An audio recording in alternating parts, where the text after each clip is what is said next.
CBI and the ED take action against opposition politicians, but do not take action against the Chief Minister of Kerala. Why has the ED taken no action on the Chief Minister of Kerala and his family?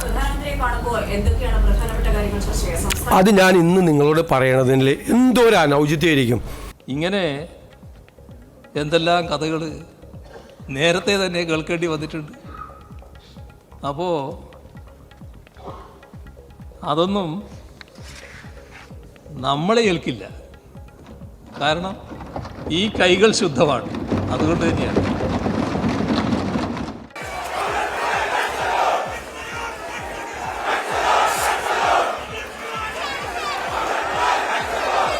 ഏതിനെയും നമുക്ക് നേരിടാൻ ഇതാണ് നമ്മുടെ കരുത്ത്. ഒന്നിച്ച് നമുക്കിറങ്ങാം എന്ന് മാത്രമാണ് ഈ ഘട്ടത്തിൽ പറയാനുള്ളത്. ഒരു പ്രസ്ഥാനത്തെ ലക്ഷ്യമിട്ടുകൊണ്ട് ഒരു മനുഷ്യനെ വേട്ടയാടാൻ കഴിഞ്ഞ 1/4 നൂറ്റാണ്ടായി നടക്കുന്ന സംഘടിതമായ ശ്രമങ്ങളെ കുൽസിത ഗൂഢാലോചനകളുടെ ചോര പൊടിയുന്ന കഥയായി തന്നെ ചരിത്രം രേഖപ്പെടുത്തും.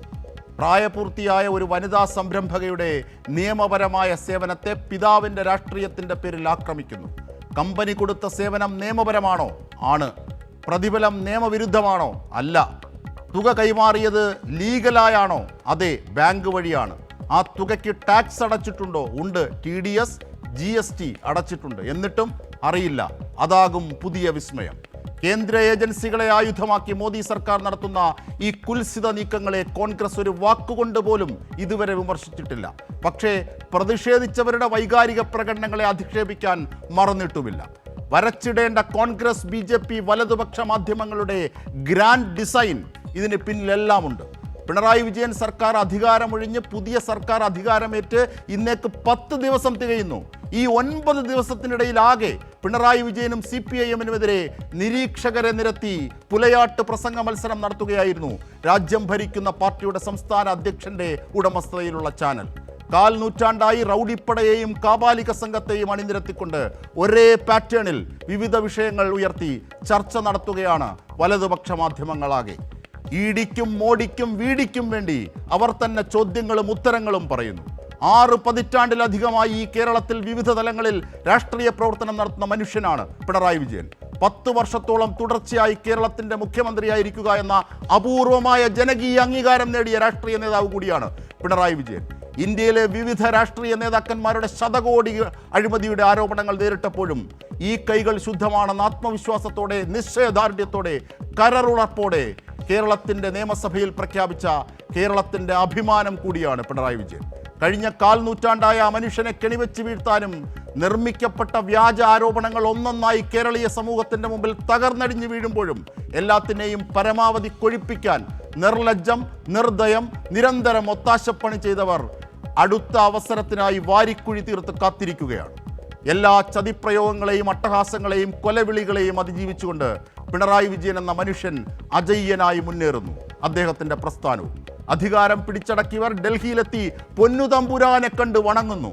തൊട്ടടുത്ത ദിവസം അന്വേഷണം തുടരാമെന്ന കേവലമായ ഒരു കോടതി ഉത്തരവിനെ മറയാക്കി മുൻ മുഖ്യമന്ത്രി പിണറായി വിജയന്റെ വീട്ടിലേക്ക് കൊട്ടേഷൻ സംഘത്തെ പോലെ ED അയക്കുന്നു. അതാരുടെ ബുദ്ധിയാണെങ്കിലും വിസ്മയമാണെങ്കിലും കണക്ക് പറയേണ്ടി വരും. കേരളം കണക്ക് പറയിക്കും. 2 സ്വതന്ത്ര ബിസിനസ് സ്ഥാപനങ്ങൾ തമ്മിൽ നടന്ന തീർത്തും സുതാര്യമായ ഇടപാടുകളെ മറയാക്കി കണക്ക് തീർക്കാൻ ഇറങ്ങിയവർക്കും ഒത്താശപ്പണിയെടുത്തവർക്കും കണക്ക് പറയേണ്ടി വരും. ഈ നാട് കണക്ക് പറയിക്കും. അങ്ങനെ ഒരു ചരിത്രമുള്ള നാടാണ് കേരളം. കുഞ്ഞുങ്ങൾക്ക് വേണ്ടി ഉയർന്ന ബാലാവകാശ കമ്മീഷന്റെ വാദങ്ങളെപ്പോലും പരിഹസിച്ചവർ ഇന്ന് വെടക്കാക്കി തനിക്കാക്കാൻ കള്ളക്കഥകൾ മെനയുന്നു. പിണറായി വിജയൻ പ്രഖ്യാപിച്ചതുപോലെ ഇത് തുടക്കമായിരിക്കാം. വരും കാലങ്ങളിൽ സംഭവിക്കാനിടയുള്ള എല്ലാ നെറുകേടുകളെയും ചെറുക്കാൻ കരുത്തുറ്റ ഒരു പ്രസ്ഥാനം ഇവിടെ ഉണ്ടെന്ന് കേരള സമൂഹത്തിന് അചഞ്ചലമായ ഉറപ്പ് ലഭിച്ച ഒരു പകൽ കൂടിയാണ് നമ്മൾ ഇന്ന് പിന്നിട്ടത്. ആ പകലിൻ്റെ ആത്മവിശ്വാസത്തെ ആയുധമാക്കി നമ്മൾക്ക് മുന്നേറാം, ഈ നാടിന് മുന്നേറാം. ന്യൂസ് ആൻഡ് വ്യൂസിലേക്ക് സ്വാഗതം. ചർച്ചയെ സമ്പന്നമാക്കുന്ന അതിഥികളെ പരിചയപ്പെടാം. KK ശൈലജ ടീച്ചർ, മുതിർന്ന CPIM നേതാവ്. ഡോക്ടർ GV ഹരി, കോൺഗ്രസ് വക്താവ്. M ജയചന്ദ്രൻ, മുതിർന്ന മാധ്യമപ്രവർത്തകൻ. അഡ്വക്കേറ്റ് N ലാൽകുമാർ, ഇടതു നിരീക്ഷകൻ, നിയമവിദഗ്ധൻ. ആദ്യം KK ശൈലജ ടീച്ചറിലേക്ക്. ശൈലജ ടീച്ചർ, ഇ ഡിയുടെ ഇതുവരെയുള്ള പ്രവൃത്തികളും ഇന്നുള്ളതും നമ്മൾ കണ്ടു. ഇതിൽ രാഷ്ട്രീയ പ്രേരിതമാണ് നീക്കങ്ങൾ എന്ന CPIMൻ്റെ ആരോപണം എങ്ങനെയാണ് സാധൂകരിക്കാനാകുന്നത് ഈ മൂർത്തമായ സാഹചര്യത്തിൽ? തീർച്ചയായും ഈ എൻഫോഴ്സ്മെൻറ്റ് ഡയറക്ടറേറ്റ് പോലുള്ള കേന്ദ്ര ഏജൻസികളെ BJP ഗവൺമെൻറ് എത്രമാത്രം പക്ഷപാതപരമായിട്ടുള്ള ഇടപെടലിനാണ് ഉപയോഗപ്പെടുത്തുന്നത് എന്ന് ഒരുപാട് അനുഭവങ്ങളിലൂടെ ഈ രാജ്യത്ത് കണ്ടതാണ്. യഥാർത്ഥത്തിൽ ഈ രാജ്യത്തിലുള്ള അഴിമതിയും തെറ്റായിട്ടുള്ള കള്ളപ്പണത്തിൻ്റെയൊക്കെ നീക്കവും ഒക്കെ പഠിക്കാൻ ഉപയോഗപ്പെടുത്തേണ്ടുന്ന ഒരു ഭരണ സംവിധാനം രാഷ്ട്രീയ എതിരാളികളെ അപ്പാടെ ഇല്ലായ്മ ചെയ്യുന്നതിനുള്ള ഭീഷണിയായി ഈ രാജ്യത്ത് ഉപയോഗപ്പെടുത്തുന്നു എന്നുള്ളതാണ് ഞങ്ങൾ ചൂണ്ടിക്കാണിക്കുന്ന വസ്തുത. ഇവിടെ ഇപ്പോൾ ഇന്ന് 12 സ്ഥലങ്ങളിൽ വളരെ സുചിന്തിതമായി വളരെ ധാരണാപൂർവം നേരത്തെ തന്നെ പ്രീ പ്ലാൻഡ് ആയിട്ടുള്ള ഒരു റെയ്ഡാണ് നടന്നത് നമ്മൾ കാണുന്നുണ്ടല്ലോ. ഇത്ര ഒരു വലിയ കൊടും കുറ്റകൃത്യം എന്നുള്ള നിലയിൽ അതിനെ കാണുക, അന്വേഷിക്കുക എന്നുള്ള നിലയിൽ 12 സ്ഥലങ്ങളിൽ ഒരുമിച്ച് സർവ്വസന്നാഹത്തോടും കൂടി ഒരു റെയ്ഡ് നടക്കാനുള്ള സാഹചര്യം എന്താണ് ഉണ്ടായിട്ടുള്ളത്? പറയുന്നത് എക്സാലോജി കമ്പനിയുമായിട്ട് ബന്ധപ്പെട്ട വിഷയമാണ്. CMRലുമായിട്ട് ആ കമ്പനി ഒരു കരാറുണ്ടാക്കി. ആ കരാറിൻ്റെ ഭാഗമായിട്ട് എക്സാലോജി കമ്പനിയുടെ ഉടമയ്ക്ക് ഒരു പണം അവരുടെ അക്കൗണ്ടിൽ എത്തിച്ചേർന്നു എന്നുള്ളതാണ്. ഇവിടെ എക്സാലോജി കമ്പനിയുടെ ഉടമ എന്ന് പറയുന്നത് അത് മറ്റാരുമല്ല, സഖാവ് പിണറായി വിജയൻ്റെ മകൾ വീണയാണ്. അപ്പോൾ വീണ ആയതുകൊണ്ടാണോ ഇങ്ങനെ ഒരു അന്വേഷണം ഈ ഒരു കാര്യത്തിന് വരുന്നത് എന്നുള്ളതാണ് നമ്മളിപ്പോൾ ആലോചിക്കുന്നത്. കാരണം ഒരു കമ്പനിയുമായി, ഒരു സോഫ്റ്റ്വെയർ കമ്പനിക്ക് കരാറുണ്ടാക്കാൻ മറ്റു തടസ്സങ്ങളൊന്നുമില്ല. പ്രൈവറ്റാണ്, പിണറായി വിജയൻ്റെ മകളാണ് എന്നത് ശരിയാണ്. പക്ഷേ അവരൊരു പ്രായപൂർത്തിയായ ഒരു യുവതിയാണ്. അവർ ഒരു കമ്പനി ഉണ്ടാക്കുകയും ആ കമ്പനിക്ക് വേണ്ടി ബിസിനസ് പിടിക്കുകയും ചെയ്യുക എന്നുള്ളത് അവരുടെ ഉത്തരവാദിത്തമാണ്, അല്ലെങ്കിൽ അവരുടെ ആവശ്യകതയാണ്. അതനുസരിച്ചിട്ടാണ് CMRലിൻ്റെ ചില ഡ്യൂട്ടി അല്ലെങ്കിൽ ചില സർവീസ് CMRന് ചെയ്തു കൊടുക്കാൻ ആ കമ്പനിയുമായിട്ടൊരു കരാർ ഒപ്പിടുന്നത്. അതിൻ്റെ ഭാഗമായിട്ട് എക്സാലോജി കമ്പനിക്ക് വേണ്ടി 1,72,00,000 രൂപ അവരുടെ അക്കൗണ്ടിൽ വന്നു എന്നുള്ളതാണ് ഇപ്പോൾ വലിയ ഒരു പരാതിയായിട്ട് ഉന്നയിച്ചിരിക്കുന്നത്. ഇത് ഇങ്ങനെയൊരു പരാതി ഒരു പ്രധാനപ്പെട്ട ഒരു ഒഫൻസ് ആയിട്ട് ഇതിനെ കണക്കാക്കാൻ, അല്ലെങ്കിൽ അടിസ്ഥാന ഒഫൻസായി കണക്കാക്കാൻ ഇടയായിട്ടുള്ള കാര്യം എന്താ? ഇത് മറ്റൊന്നുമല്ല, SFIOയുടെ അന്വേഷണമാണ്. മറ്റൊരു സെൻട്രൽ ഏജൻസി ആയിട്ടുള്ള SFIOയുടെ ഒരു അന്വേഷണമാണ്. SFIO പറഞ്ഞിട്ടുള്ള ചില കാര്യങ്ങളാണ് ED അതൊരു കുറ്റകൃത്യമായി കണക്കാക്കി കേസ് രജിസ്റ്റർ ചെയ്യാൻ വേണ്ടിയിട്ടുള്ള രേഖകൾ തേടുന്നു എന്ന് പറഞ്ഞുകൊണ്ട് അവരിറങ്ങിയിരിക്കുന്നത്. SFIOയുടെ അന്വേഷണത്തെ തന്നെ പണം കൊടുത്തിട്ടുള്ള CMRL കോടതിയിൽ ചോദ്യം ചെയ്തിരിക്കുകയാണ്. കാരണം ഞങ്ങൾക്ക് പരാതിയില്ല, ഞങ്ങളൊരു കമ്പനിയുമായി കരാറുണ്ടാക്കിയിരിക്കുന്നു, ആ കമ്പനിക്ക് ഞങ്ങൾ പണം കൊടുത്തിട്ടുണ്ട്, അത് സർവീസിന് വേണ്ടിയാണ്, സർവീസ് നടന്നില്ല, ഞങ്ങൾക്ക് യാതൊരു സേവനവും കിട്ടാതെ ഈ പണം അവരുടെ അക്കൗണ്ടിലുണ്ട്, അത് തിരിച്ചു തരണമെന്നോ അല്ലെങ്കിൽ അത് അവർ അനധികൃതമായി കൈപ്പറ്റിയതാണെന്നോ CMRL പറയുന്നില്ല. മാത്രമല്ല SFIO കണ്ടെത്തിയിട്ടുള്ള ഈ കുറ്റത്തിനെതിരായിട്ട് CMRലിൻ്റെ പരാതി കോടതിയിൽ നിൽക്കുകയാണ്. കോടതി അതിനെക്കുറിച്ച് അന്വേഷണം നടത്തി വരികയാണ്. അപ്പോൾ അങ്ങനെയെല്ലാം ഉള്ള ഒരു കേസിൽ ഈ പരാതി പറയേണ്ടുന്ന കമ്പനിക്ക് പരാതിയില്ല, സർവീസ് കൊടുത്തു എന്ന് പറയുന്ന ആളുകൾ ഞങ്ങൾ വ്യവസ്ഥാപിതമായി ഉണ്ടാക്കിയ കരാറനുസരിച്ച് വാങ്ങിയ പണമാണെന്ന് പറയുകയും ചെയ്യുന്നു. മറ്റൊരു പരാതി ഉണ്ടായിരുന്നത് ഈ പണത്തിന് രേഖകളില്ല, അല്ലെങ്കിൽ അതിന് ടാക്സ് അടച്ചിട്ടില്ല എന്നാണ്. ഇപ്പോൾ വളരെ വ്യക്തമായിരിക്കുന്നു അതിന് കൃത്യമായി ടാക്സ് അടച്ചിട്ടുണ്ട് എന്നുള്ളത്. അപ്പോൾ ടാക്സ് അടച്ച് ഗവൺമെൻറ്റിൻ്റെ ശ്രദ്ധയിൽപ്പെടുത്തിക്കൊണ്ട്, ടാക്സ് അടക്കുക എന്ന് വെച്ചാൽ ഗവൺമെൻറ്റിൻ്റെ ശ്രദ്ധയിൽപ്പെടുത്തുകയാണ്.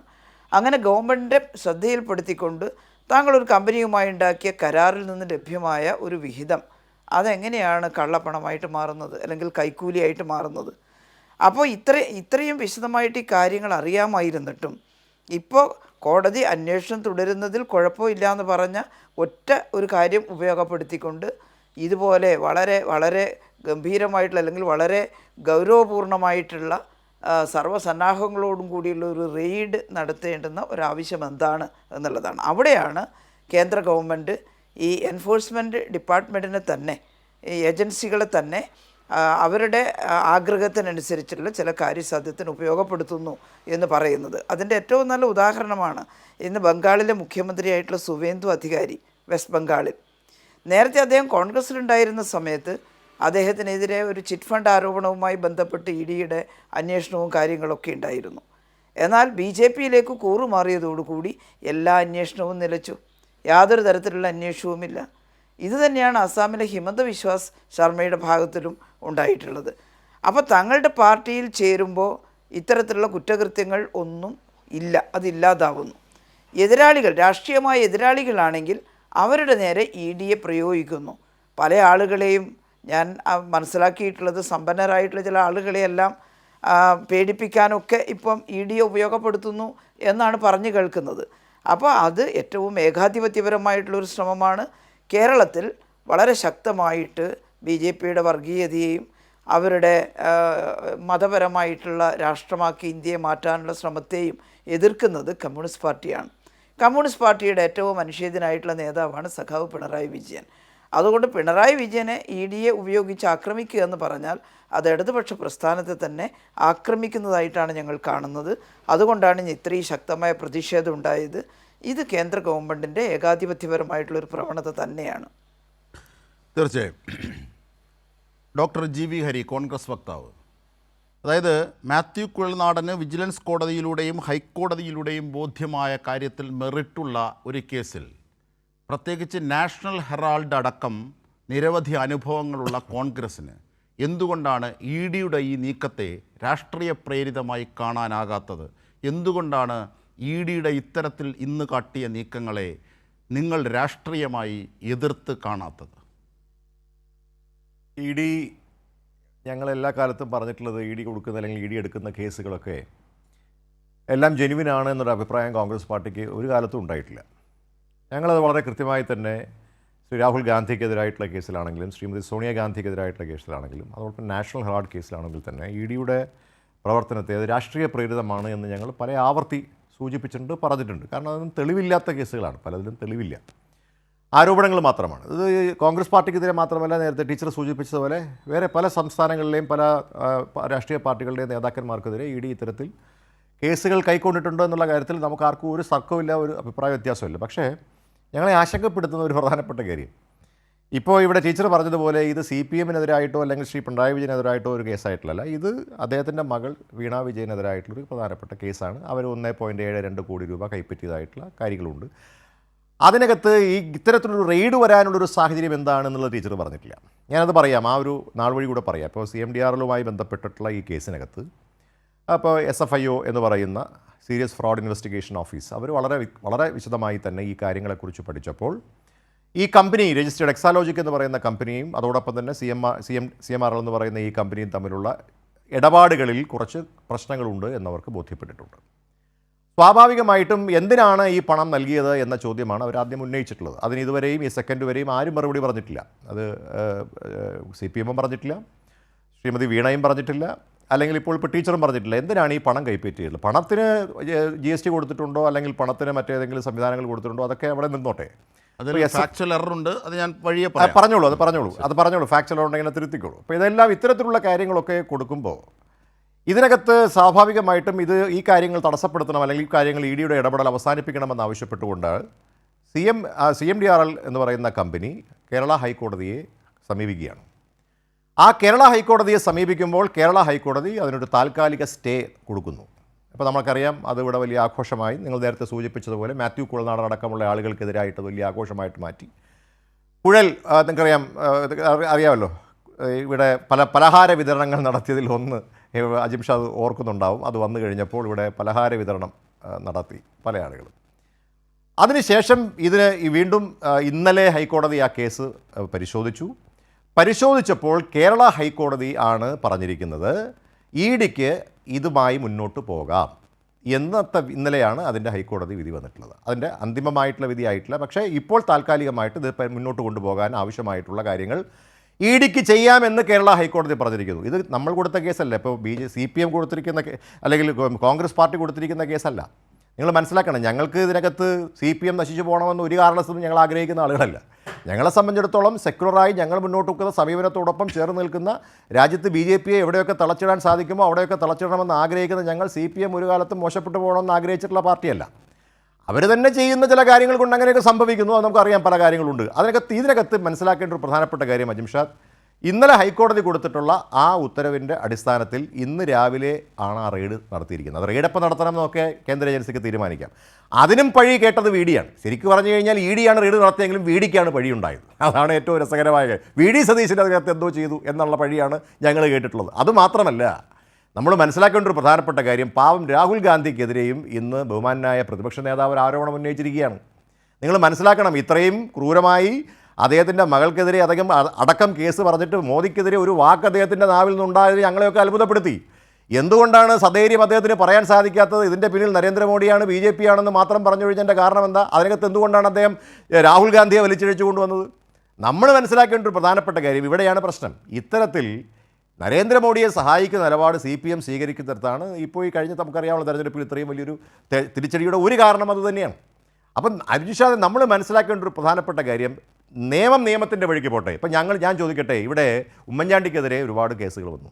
ഇപ്പോൾ ഈ പറഞ്ഞ താങ്കൾ സൂചിപ്പിച്ചിട്ട് മാത്യു കുഴൽനാടനെതിരെ കേസ് വന്നില്ലേ? അന്ന് മുഖ്യമന്ത്രിയുടെ നേതൃത്വത്തിൽ ഇവിടെ വിജിലൻസ് അടക്കമുള്ള അദ്ദേഹത്തിൻ്റെ ഓഫീസിലും വീട്ടിലുമൊക്കെ ചെന്നില്ലേ?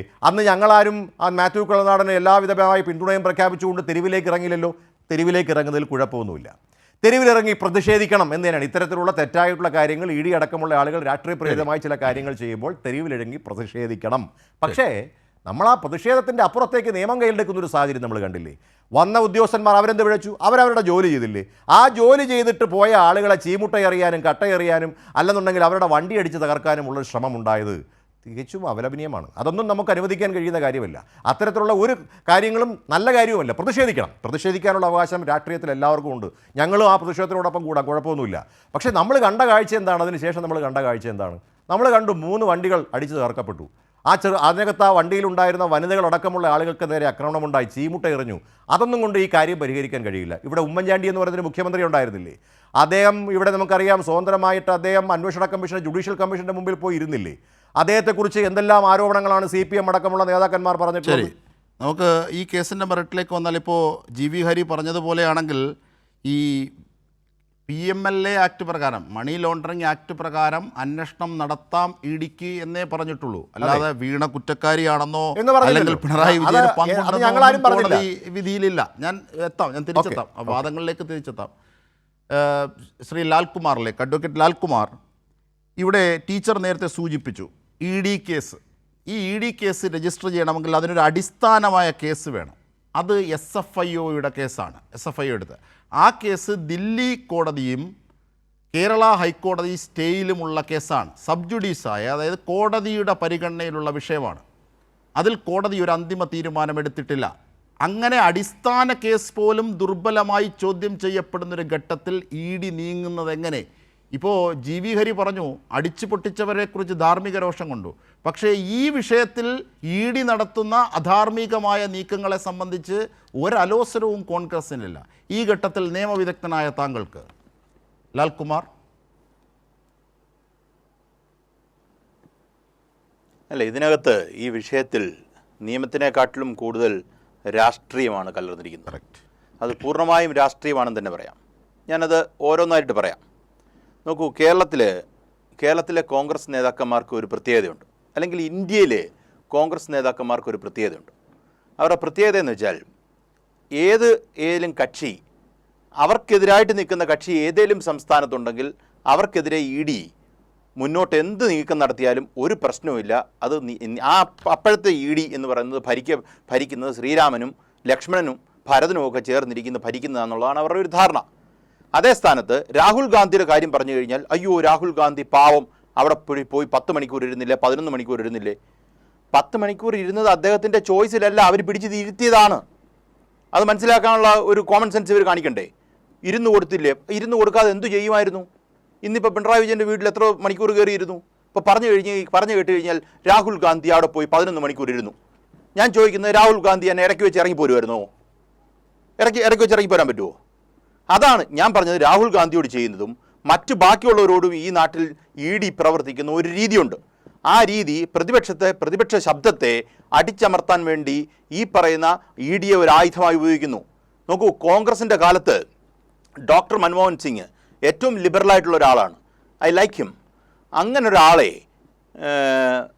അദ്ദേഹത്തിൻ്റെ ഗവൺമെൻറ്റിനെ കുറിച്ച് അന്നത്തെ ചീഫ് ജസ്റ്റിസ് ആയിരുന്ന അൽത്തമാസ് കബീർ പറഞ്ഞത് CBI ഒരു കേജ്ഡ് പാരറ്റാന്നാണ്. CBI ഒരു കേജ്ഡ് പാരറ്റാന്നാണ്. ഈ പറയുന്ന അമെൻമെൻറ്റ് PMLAക്കകത്ത് നടത്തി ഈ പറയുന്ന രീതിയിൽ കുഴപ്പത്തിലാക്കിയതിൻ്റെ ഒരു പങ്ക് കോൺഗ്രസിനാണ്. അത് ചിദംബരം പറഞ്ഞിട്ടുണ്ട്. ചിദംബരം ആദ്യം ഈ മിസ്റ്റേക്ക് തിരുത്തും എന്നാണ് പറയുന്നത്. ഇവിടുത്തെ കോൺഗ്രസ്സുകാർ ചിദംബരത്തെങ്കിലും ഒന്ന് കേട്ടാൽ മതി. ഇവിടുത്തെ കോൺഗ്രസ്സുകാർക്കെല്ലാം പിണറായി വിജയനെ കൊണ്ട് ചിതയെ വെക്കാനുള്ള താല്പര്യം മാത്രം ഉള്ളതുകൊണ്ടാണ് ഈ പ്രശ്നം. ചിദംബരം പറയുന്നത്, ഇവരുടെ കൂട്ടത്തിൽ നിന്ന് മൊണ്ടെക് സിംഗ് അലുവാലിയ പറയുന്നത്, ഇവരൊക്കെ കരൺ താപ്പറിന് കൊടുക്കുന്ന ഇൻ്റർവ്യൂ ഒക്കെ ഒന്ന് കണ്ടാൽ മതി. ഇവരുടെ അഭിപ്രായം പൂർണ്ണമായി പറയും. പക്ഷേ അഭിപ്രായം മാറ്റാൻ ഇവർക്ക് താല്പര്യമില്ല.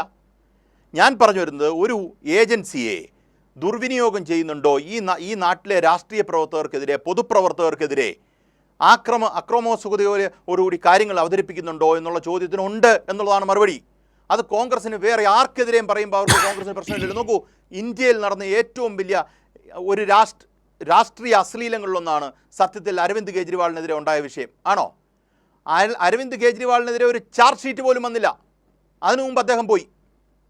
ചാർജ് പോലും ഫ്രെയിം ചെയ്തില്ല. അതിനു മുമ്പ് തന്നെ കാര്യങ്ങൾ പോയി. അങ്ങനെ നിന്നൊരു കേസിൽ കോൺഗ്രസിൻ്റെ ഡൽഹിയിൽ എന്തായിരുന്നു നിലപാട്? കോൺഗ്രസ് എടുത്ത നിലപാട് ഇയാളെ കൊണ്ട് തൂക്കിലേറ്റണമെന്നാണ്. കോൺഗ്രസിൻ്റെ നേതാവ് പറയട്ടെ അല്ലെന്ന്. കോൺഗ്രസ് പരസ്യമായിട്ട് പറഞ്ഞു. എന്താ കാര്യം എന്താണെന്നറിയോ? ആം ആദ്മി പാർട്ടി അവിടെ പിടിച്ചുകൊണ്ട് പോയ വോട്ട് കോൺഗ്രസിൻ്റെ വോട്ടായിരുന്നു. കോൺഗ്രസ്സിന് അവിടെ കഴിവില്ലാത്തത് കൊണ്ട് കോൺഗ്രസിൻ്റെ സ്പേസ് പിടിച്ചുകൊണ്ട് പോയ ആം ആദ്മി പാർട്ടിയെ ഇല്ലാതാക്കുക എന്നുള്ള ലക്ഷ്യത്തോടുകൂടി ഈ പറയുന്ന നരാധമം നാറുകൂടി നിൽക്കുകയാണ് ഇവർ ചെയ്തത്. ED എന്ന് പറയുന്നത് നോക്കൂ, കേരളത്തിൽ EDയുടെ ഒരു പാരമ്പര്യമുണ്ടല്ലോ. ഒരു ED ഉദ്യോഗസ്ഥർ കഴിഞ്ഞ കുറേ കാലങ്ങളായി കേരളത്തിലെ ഈ പറയുന്ന മാധ്യമങ്ങൾക്ക് ഓരോന്നായി ഈ സ്വർണ്ണക്കടത്തുകളുടെ കൊള്ള, മറിച്ചത് എന്ന് പറഞ്ഞ് ഇവർക്ക് മാധ്യമപ്രവർത്തകർക്ക് ഒറ്റിക്കൊടുത്ത ഒരു പാരമ്പര്യമുണ്ടല്ലോ ഇവർക്ക്. ആ ഉദ്യോഗസ്ഥൻ എന്തിയെ? ആ ഉദ്യോഗസ്ഥനെ സെൻട്രൽ ഗവൺമെൻറ് തന്നെ പറഞ്ഞു വിട്ടു. അയാൾ കൊടുത്ത ഡോക്യുമെൻ്റ് വെച്ച് ഈ പറയുന്ന ചർച്ചകൾ മൊത്തം നടത്തി പിണറായി വിജയനെ കടത്തുകാരനാക്കിയ ആൾക്കാരാണ് ഇവർ. നമ്മൾ കാണുന്നതല്ലേ. അടുത്തത്, ഈ പറയുന്ന ഏതേലും ഒരു നേതാവിനെതിരെ ഏതേലും ഒരു പ്രശ്നം, ഒരു അലിഗേഷൻ വന്നാൽ ഇമ്മീഡിയറ്റ്ലി അയാൾ BJP ചേർന്നാൽ ആ പ്രശ്നം അവസാനിക്കും. കോൺഗ്രസ്സുകാർ ഇന്ത്യ മഹാരാജ്യത്ത് ജീവിക്ക് ഇഷ്ടപ്പെട്ടാലും ഇഷ്ടപ്പെട്ടില്ലേലും EDയുടെ പിടിയിൽ നിന്ന് രക്ഷപ്പെടാനായിട്ട് കോൺഗ്രസ്സുകാരിൽ രാഹുൽ ഗാന്ധിയും സോണിയാഗാന്ധി ഒഴിച്ച് ബാക്കിയുള്ളവരെല്ലാം ആരൊക്കെ അവരെ ചേസ് ചെയ്തിട്ടുണ്ടോ അവരെല്ലാം BJP പോയി ചേരുക ചെയ്തിട്ടുള്ളത്. ചേരുക ചെയ്തിട്ടുള്ളത് അവരുടെ പാരമ്പര്യം അതാണ്. അതിൽ നിന്ന് വ്യത്യസ്തമായി ഇപ്പോഴും ഇവിടെ നിങ്ങളുടെ കൂടെ നിൽക്കുന്നത് ആ കർണാടകത്തിലെ ഇപ്പം മുഖ്യമന്ത്രി ആകുമെന്ന് പറയുന്ന ശിവകുമാർ മാത്രമേ ഉള്ളൂ. ബാക്കിയുള്ളവരെല്ലാം അപ്പുറത്ത് പോയി. അപ്പം അങ്ങനെ ഞാൻ ഉയർത്തുന്ന ഒരു രാഷ്ട്രീയത്തെ റദ്ദ് ചെയ്യാനായിട്ട് EDയെ അയക്കുക എന്ന് പറയുന്ന പാരമ്പര്യം, ഇത് പൂർണ്ണമായും രാഷ്ട്രീയം. ഇത് ലക്ഷ്യം പിണറായി വിജയൻ്റെ ബോളൊന്നുമല്ല, പിണറായി വിജയനാണ് ലക്ഷ്യം. അത് മനസ്സിലാക്കാൻ എന്താണ് കോൺഗ്രസ്സുകാർക്ക് പറ്റുക? ഇന്നിപ്പോൾ GB പറഞ്ഞതിനകത്തൊരു കാര്യമുണ്ടല്ലോ, ഞങ്ങൾ ഇവരുടെ കൂട്ടത്തിൽ നിൽക്കാൻ തയ്യാറാ. അങ്ങനെ നിൽക്കാൻ നിങ്ങൾക്ക് ഇപ്പം സമരത്തിനാണെങ്കിലും EDയെ എതിർക്കാനാണെങ്കിലും നമ്മൾ ഒരുമിച്ച് നിൽക്കാൻ തയ്യാറാന്ന് പറഞ്ഞ GB കേരളത്തിൽ വന്ന് എന്തിനെ അടിസ്ഥാനത്തിലാണ് ഈ പറയുന്ന പിണറായി വിജയനെ പിടിച്ചുകൊണ്ട് പോകണമെന്ന് പറയുന്നത്? നിങ്ങളുടെ ഏറ്റവും വലിയ നിങ്ങളുടെ സുപ്രീം ലീഡറാണല്ലോ രാഹുൽ ഗാന്ധി. ഈ പറയുന്ന പിണറായി വിജയനെതിരെ ഏതെങ്കിലും ഒരു ചാർജ് ഉണ്ടോ? ഒരു ചാർജ് ഷീറ്റ് ഉണ്ടോ? ഒരു FIR ഉണ്ടോ പിണറായി വിജയനെ പിടിച്ചുകൊണ്ട് പോകണമെന്ന് പറയാൻ? രാജ്യത്തിൻ്റെ പ്രതിപക്ഷ നേതാവ് EDയോട് ചോദിക്കുകയാണ്, എന്ത് പിണറായി വിജയനെ പിടിച്ചുകൊണ്ട് പോകുന്നില്ല എന്ന്. എന്തിൻ്റെ അടിസ്ഥാനത്തിൽ എന്നുള്ള ചോദ്യത്തിന് നിങ്ങൾ മറുപടി പറയണ്ടേ? അപ്പം നിങ്ങളുടെ രാഷ്ട്രീയ ഉദ്ദേശങ്ങളെക്കുറിച്ച് ഒരു ധാരണ ഇവിടെ ഉണ്ട്. നിങ്ങളുടെ രാഷ്ട്രീയ ഉദ്ദേശം, നിങ്ങൾക്ക് നേട്ടമുണ്ടാകുന്ന കാര്യമുണ്ടെങ്കിൽ അപ്പുറത്തിരിക്കുന്നവ മുടിഞ്ഞാലും കുഴപ്പമില്ല, അവൻ നശിച്ചാലും കുഴപ്പമില്ല. എന്നുവെച്ചാൽ നമ്മൾ മലയാളത്തിലൊരു പറച്ചിൽ പറയുമല്ലോ, മകൻ മരിച്ചാലും വേണ്ടില്ല മരുമോടെ കണ്ണീര് കണ്ടാവെന്ന്. നിങ്ങൾക്ക് വരാനിരിക്കുന്നേ ഉള്ളൂ. ഇതിന് വരാനിരിക്കുന്നേ ഉള്ളൂ. ഇനി നിങ്ങൾ പറഞ്ഞ കേസിൻ്റെ മെറിറ്റിലേക്ക് വരാം, പറഞ്ഞിട്ടേ പോകുന്നുള്ളൂ. ഒരു 2 പേര് തമ്മിൽ ഉണ്ടാക്കിയ ഒരു ബൈപാർട്ടി എഗ്രിമെൻറ്റ്, ആ ബൈപാർട്ടി എഗ്രിമെൻറ്റിനകത്ത് നിങ്ങൾ ഈ പറയുന്ന ഫണ്ട് വന്നിട്ടില്ല എന്ന് പറഞ്ഞ് നിങ്ങൾ അലിഗേഷൻ ഉണ്ടാക്കി നിങ്ങൾ തന്നെ കുക്കപ്പ് ചെയ്യുക ഒരു സ്റ്റോറി. അതിന് നിങ്ങളുടെ എവിഡൻസ് എന്താ? ഒരു എവിഡൻസും ഇല്ല. ആ കേസിൽ മാത്യു കുഴൽനാടൻ കൊടുത്ത കേസിനകത്ത് മാത്യു കൊടുത്ത കേസിന് എന്തായിരുന്നു പ്രത്യേകത? എടുത്ത് തോട്ടിക്കളഞ്ഞു. അവിടെ പിണറായി വിജയൻ പ്രതിയാക്കി. പിണറായി വിജയനെ ആക്കിയില്ലേ? ഈ പറയുന്ന വിഷയത്തിൽ പിണറായി വിജയനെ പ്രതിയാക്കിയിട്ട് കേരള ഹൈക്കോടതി എന്താ പറഞ്ഞത്? അങ്ങനൊരു കേസ് നിൽക്കില്ല, അതിനകത്ത് രാഷ്ട്രീയ പ്രേരിതമായ ഒരു കാര്യം ഉണ്ടെന്നാണ് പറഞ്ഞത്. അല്ലേ? അങ്ങനല്ലേ പറഞ്ഞത്? അല്ലെന്ന് മാറ്റി പറയട്ടെ. ഇന്ന് പിണറായി വിജയൻ താമസിക്കുന്ന വീട്ടിൽ പോയിരിക്കുക. പിണറായി വിജയൻ പ്രതിയല്ലാത്തടത്ത് പിണറായി വിജയൻ്റെ വീട്ടിൽ എന്തിനാണ് ഇവർ പോന്നേ? എന്തിനാണ് പിണറായി വിജയൻ്റെ വീട്ടിൽ പോന്നേ? അപ്പോൾ ചുരുക്കത്തിൽ പറഞ്ഞാൽ ലക്ഷ്യം പിണറായി വിജയനാണ്. ലക്ഷ്യം പിണറായി വിജയൻ എന്നുള്ള കാര്യത്തിൽ എനിക്ക് ഒരു സംശയവുമില്ല കാര്യത്തിൽ. അത് ഈ പറഞ്ഞ കേരളത്തിലെ കോൺഗ്രസ്സുകാർക്ക് പോലും ഇല്ല, ആർക്കും ഉണ്ടെന്ന് എനിക്ക് തോന്നുന്നില്ല. ഇവരെ 2-3 പേരെ ലാൽകുമാർ നമ്മൾ എന്താ ചെയ്യുക? ഈ കോടതി ഒറ്റ സെക്കൻഡ് കംപ്ലീറ്റ് ചെയ്യട്ടെ, കൺക്ലൂഡ് ചെയ്യാം. ഈ പറയുന്ന ഇവരോടൊപ്പം നിൽക്കുന്ന പാരമ്പര്യമാണ് നമുക്കുള്ളത്. ഇ ഡിയുമായി ബന്ധപ്പെട്ട് വരുന്ന വിഷയങ്ങൾ വരുമ്പം ഇടതുപക്ഷ പ്രസ്ഥാനങ്ങൾക്ക് ഒറ്റ നിലപാടേ ഉള്ളൂ, ഇ ഡിക്കെതിരാ. അത് കോൺഗ്രസ്സുകാരനെ പിടിച്ചുകൊണ്ട് പോയാലും മറ്റൊരാളെ പിടിച്ചുകൊണ്ട് പോയാലും നമുക്ക് ഒരേ ശബ്ദത്തിൽ ഇത് തെറ്റാന്നാണ് പറഞ്ഞിട്ടുള്ളത്. പക്ഷേ അങ്ങനെ ഒരേ ശബ്ദത്തിൽ നിങ്ങൾ കോൺഗ്രസ്സുകാരുടെ കാര്യത്തിൽ നിങ്ങൾ കേട്ടിട്ടുണ്ടോ? കേൾക്കത്തില്ല എന്നുള്ളതാണ് ഇവിടുത്തെ രാഷ്ട്രീയ പ്രശ്നം. അത് ടീച്ചർ വളരെ കൃത്യമായി കാര്യങ്ങൾ പറഞ്ഞു. ഞാൻ അത് ഇച്ചിരൂടെ കടത്തി പറഞ്ഞതിന് കാരണം എനിക്കിത് സഹിക്കാൻ വയ്യായികയുണ്ട് എന്നുള്ളതുകൊണ്ടാണ്. വെച്ചാൽ ഇത് ഇച്ചിരൂടെ കടത്തി കയറ്റി പറയണം എന്ന് എനിക്ക് തോന്നുന്നതുകൊണ്ടാണ്. ടീച്ചർ അതിൻ്റെ പൊളൈറ്റ്നെസ്സിൽ നിന്നാണ് പറഞ്ഞത്. സത്യത്തിൽ മര്യാദകളാണ് ഇവർ പറയുന്നത്. ഈ മര്യാദകേടിനെ ന്യായീകരിക്കാൻ ഓരോരുത്തർ പിണറായി വിജയൻ്റെ മോൾ അത് ചെയ്തു ഇത് ചെയ്തു. ഒറ്റ കാര്യം കൂടെ പറയട്ടെ, കോടിയേരി ബാലകൃഷ്ണൻ്റെ മകനെ ഇതുപോലെ നിങ്ങൾ ഹണ്ട് ചെയ്തില്ലേ? ഈ കോടിയേരി ബാലകൃഷ്ണൻ്റെ മകനെ NDPS ആക്ടോ PMLAയും ലോകത്തില്ലാത്ത എല്ലാ ആക്ട് ചെയ്ത് അയാൾ എന്തോ കഞ്ചാവ് കേസോ അല്ലെങ്കിൽ വേറെ ഏതാണ്ട് കേസിൻ്റെ മണി ഔട്ടിലെ അയാളുടെ കൈ വന്നു എന്ന് പറഞ്ഞ് ED പിടിച്ചോണ്ട് പോയില്ലേ? അയാളുടെ കേസിന് എന്തായിരുന്നു ചരിത്രം? ആ കേസിൻ്റെ ചരിത്രം, ആ കേസെടുത്ത് തോട്ടിക്കളഞ്ഞു. അയാൾ എത്ര ദിവസം ജയിലിൽ കിടന്നു? എത്ര ദിവസം ആ മനുഷ്യൻ ജയിലിൽ കിടന്നു? നിരപരാധിയാണെന്ന് പിന്നെ ഈ രാജ്യത്തെ നിയമ സംവിധാനം പ്രഖ്യാപിച്ചു. അതായത് കുഴൽനാടനോട് കോടതി അന്ന് പറഞ്ഞത് ഈ തെരഞ്ഞെടുപ്പ് പ്രവർത്തനങ്ങളൊക്കെ അങ്ങ് ജനങ്ങളുടെ മുമ്പിൽ കാണിച്ചാൽ മതി, കോടതി അതിനുവേണ്ടി ഉപയോഗിക്കേണ്ടെന്നാണ് പറഞ്ഞത്. ശ്രീ M. ജയചന്ദ്രൻ, ഇവിടെ ഒരു ഫാക്ച്വൽ എറർ പറഞ്ഞ് ഇതിൻ്റെ കൂട്ടത്തിൽ കടത്തിവിടാൻ ഡോക്ടർ GV ഹരി വളരെ വിദഗ്ധപൂർവ്വം ശ്രമിച്ചു. എന്തിനാണ് ഈ പണം കൈപ്പറ്റിയതെന്ന് ഇതുവരെ പറഞ്ഞിട്ടില്ലെന്ന്. ഈ 1.72 കോടി രൂപ അത് സേവനത്തിനാണ് വാങ്ങിയത്, അത് പല ഘട്ടങ്ങളിലായാണ് വാങ്ങിയത്, അതിൽ ആനുവൽ മെയിൻ്റനൻസ് കോസ്റ്റ് അടക്കമുണ്ട്. ഇതൊക്കെ വിശദീകരിച്ചതാണ്. മാത്രമല്ല ഇതിന് ടാക്സ് ഉണ്ടോ? ടാക്സ് ഉണ്ട്. TDSഉം GSTയും ടാക്സ് ഡിഡക്ഷൻ അറ്റ് സോഴ്സ് അടക്കം ചെയ്തതാണ്. ഒരു കള്ളപ്പണമാണോ ഇങ്ങനെ പോകുന്നത്? ആദ്യം ഇതൊക്കെ ആയിരുന്നു പറഞ്ഞിരുന്നത്. പക്ഷേ ഇതൊക്കെ പൊളിഞ്ഞ ഘട്ടത്തിൽ പിന്നീടാണ് മാസപ്പടി എന്നൊരു പുതിയ വാദവുമായി രംഗത്തെത്തുന്നത്. അപ്പോൾ എന്താണിതിലെ ഫാക്ച്വൽ എററുകൾ താങ്കൾ കണ്ട കോൺഗ്രസ് വാദങ്ങളിലെ? അജിംഷാദെ, ഡോക്ടർ GV ഹരി ചില കാര്യങ്ങൾ അവസാനം പറഞ്ഞു നിർത്തുമെന്ന് ഞാൻ തുടങ്ങാം എന്ന് വിചാരിക്കുകയാണ്. ഞങ്ങളെല്ലാം ഇത്തരം കേസുകൾക്ക് ഇങ്ങനെ പിണറായി വിജയനെ ഹിംസിക്കുന്നതിനൊക്കെ എതിരാണ് എന്ന മട്ടിലാണ് അദ്ദേഹം പറഞ്ഞത്. ഡോക്ടർ ഹരി, നിങ്ങൾ ചില കാര്യങ്ങൾ കോൺഗ്രസ്സുകാര്, കേരളം മുതൽ ഡൽഹി വരെയുള്ള കോൺഗ്രസ്സുകാര് മറന്നുപോയ ചില കാര്യങ്ങൾ ഓർപ്പിക്കേണ്ടി വരും ചിലപ്പോഴെങ്കിലും. ഇപ്പോ ആ ഒരു ഘട്ടമായതുകൊണ്ട് ഞാനത് ചെയ്യുകയാണ്. 2023 മാർച്ചിലാണ് രാഹുൽ ഗാന്ധിയുടെ MP സ്ഥാനം റദ്ദാക്കിയത്. ഓർക്കുന്നുണ്ടാവുമല്ലോ. ആദ്യം CPIM ആണ് കോൺഗ്രസിനേക്കാളും മുമ്പേ അത് പ്രതിഷേധിച്ച് ഡൽഹിയിൽ തന്നെ തെരുവിലിറങ്ങിയത്. അത് കഴിഞ്ഞിട്ടാണ് കോൺഗ്രസ് AICC ഹൈക്കമാൻഡ് രംഗത്ത് വരുന്നത്, പ്രസ്താവനയായിട്ട് പോലും. അത് മറന്നു പോകരുത്. ഈ ഇത്തരം കാര്യങ്ങൾ പറയുമ്പോൾ അതൊരു പ്രധാനപ്പെട്ട കാര്യമാണ്.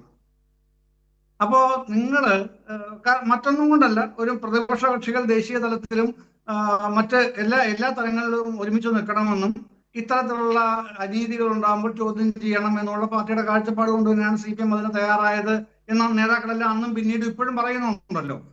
അതൊരു പ്രധാനപ്പെട്ട കാര്യമായിട്ട്, അല്ലെങ്കിൽ അതൊരു സ്കെയിലായിട്ട് വെച്ച് നോക്കൂ.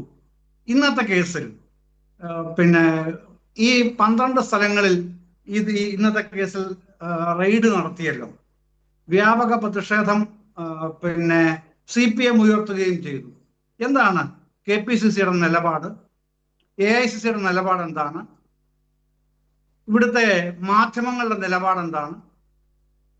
ഇത് അന്യായമാണ് എന്നുള്ളവർക്ക് പറയാൻ ബുദ്ധിമുട്ടുണ്ടെങ്കിൽ പറയണ്ട. പക്ഷെ ബേസിക് ഇഷ്യൂ എന്താണ് എന്ന് ജനങ്ങളോട് പറഞ്ഞു കൊടുക്കാനുള്ള ഉത്തരവാദിത്വം ആർക്കും ഇല്ലേ ഡോക്ടർ ഹരി? ഇല്ലേ? അത് ചെയ്യേണ്ടതല്ലേ? എന്താണ് ബേസിക് ഇഷ്യൂ? താങ്കൾ പറഞ്ഞ, ഇപ്പൊ അജിംഷാദ് സൂചിപ്പിച്ച പ്രധാനപ്പെട്ട വിഷയം അതിലേക്ക് തന്നെയാണ് വരുന്നത്. ഈ നികുതി വെട്ടിപ്പാണല്ലോ CMRL കേസിന്റെ ബേസ് എന്ന് പറയുന്നത്. നികുതി വെട്ടിപ്പാണ്. അവര് ഇൻകം ടാക്സ് ഡിപ്പാർട്ട്മെന്റ് പറഞ്ഞത് 135.4 രൂപ. ഹലോ, 135.4 കോടി. അതെ, 135.4 കോടി രൂപ നികുതി വെട്ടിപ്പ് നടത്തി. അത് മറച്ചു വെച്ചു. ഇതാണ് ബേസിക് ഇഷ്യൂ. CMRL എന്ന കമ്പനിയുമായി ബന്ധപ്പെട്ട കേസിന്റെ അടിസ്ഥാന പ്രശ്നം അതായിരുന്നല്ലോ വന്നത്. അത് പിന്നെ എന്നാണത് വരുന്നതെന്നാണ് അത് 20/11/2019 ഇൻകം ടാക്സ് ഡിപ്പാർട്ട്മെന്റ് ഈ ഒരു പ്രശ്നവുമായി മുമ്പോട്ട് വരുന്നത് അല്ലേ? ഇതൊന്നും പബ്ലിക് ഡൊമൈനിൽ എല്ലാം ഉള്ളതാണ്. നമ്മൾ എത്രയോ കാലം ചർച്ച ചെയ്തതാണ്. ഞാൻ അതിന്റെ വിശദാംശങ്ങളിലേക്ക് പോകുന്നതേ ഇല്ല.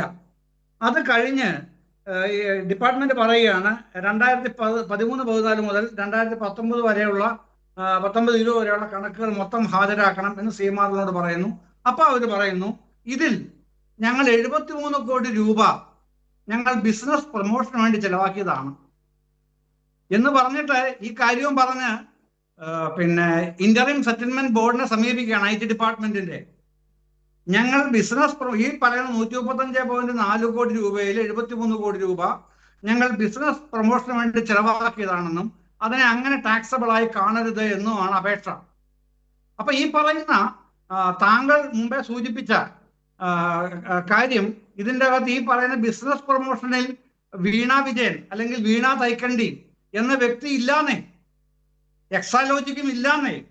അവരെ രണ്ടുപേരെ, എക്സാലോജിക് ഗവൺമെന്റ് കമ്പനിയാണ്, അടച്ചുപൂട്ടിയതാണ്. പക്ഷെ എങ്കിൽ പോലും ഈ പറയുന്ന കേസിൽ ഞങ്ങളുടെ ബിസിനസ് പ്രൊമോഷന് വേണ്ടിയാണ് 73 കോടി രൂപ ചെലവാക്കിയത് എന്ന് പറഞ്ഞ ഇവരുടെ പരാതിയിൽ കൊടുത്ത ആർക്കൊക്കെയാണ് കേട്ടോളൂ. PV ഉണ്ടതിൽ കേട്ടോ, ആ പേര്. അപ്പൊ പിണറായി വിജയൻ നേരത്തെ തന്നെ വ്യക്തമാക്കി പരസ്യമായി, ആ PV ഞാനല്ല. അക്കാര്യത്തിൽ ഒരാൾക്ക് ഒരു സംശയം വേണ്ട, അദ്ദേഹം പരസ്യമായി പറഞ്ഞു. രമേശ് ചെന്നിത്തല പറഞ്ഞു ഞാൻ വാങ്ങിയിട്ടുണ്ട് KPCC പ്രസിഡന്റ് ആയിരുന്നപ്പോ. കുഞ്ഞാലിക്കുട്ടി പറഞ്ഞു ഞാൻ വാങ്ങിയിട്ടുണ്ട് പാർട്ടിക്ക് വേണ്ടിയിട്ട്. ഉമ്മൻചാണ്ടി മറുപടി പറഞ്ഞില്ല ആ സമയത്ത്, വയ്യാതെ ചികിത്സയിലായിരുന്നല്ലോ. ഇബ്രാഹിം കുഞ്ഞും ഒന്നും പറഞ്ഞില്ല. അപ്പോ രമേശ് ചെന്നിത്തല പറഞ്ഞു ഞാൻ വാങ്ങി KPCC പ്രസിഡന്റ് ആയിരുന്നപ്പോ. ചോദിക്കണ്ടേ? ഇപ്പൊ ഇന്ന് വീണ വിജയന്റെ ഡീറ്റെയിൽസ് തിരക്കി കയറി, അവരുടെ അച്ഛൻ താമസിക്കുന്ന വീട്ടിൽ കയറി, ഭർത്താവിന്റെ വീട്ടിൽ കോഴിക്കോട് കയറി, CMRLന്റെ പല ഓഫീസുകളിലും കയറി, വീണയുടെ തന്നെ ബംഗളൂരിലെ അടച്ചുപൂട്ടിപ്പോയ എക്സാലോജിക്കിന്റെ ഓഫീസിൽ കയറി. അപ്പോഴ് ഈ പറയുന്ന രമേശ് ചെന്നിത്തല എത്ര രൂപ വാങ്ങിച്ചു? കേവലം 10-20 രൂപയെ വാങ്ങിച്ചുള്ളോ, അതോ ഈ പറയുന്നത് പോലെ 30 ലക്ഷമോ 50 ലക്ഷമോ ഒക്കെ ആണോ എന്നുള്ളതും ചോദിക്കാൻ ഒരു മര്യാദ വേണ്ടേ ഡോക്ടർ ഹരി? അതുപോലെ കുഞ്ഞാലിക്കുട്ടി സാഹിബ് എത്ര രൂപയാണ് വാങ്ങിച്ചത്? എത്ര ലക്ഷം രൂപയാണ്? അല്ലെങ്കിൽ നിസ്സാരമായ ചെറിയ കൈവായ്പയെ വാങ്ങിച്ചുള്ളോ എന്ന് ചോദിക്കാനുള്ളൊരു ബാധ്യതയില്ലേ ഡോക്ടർ ഹരി?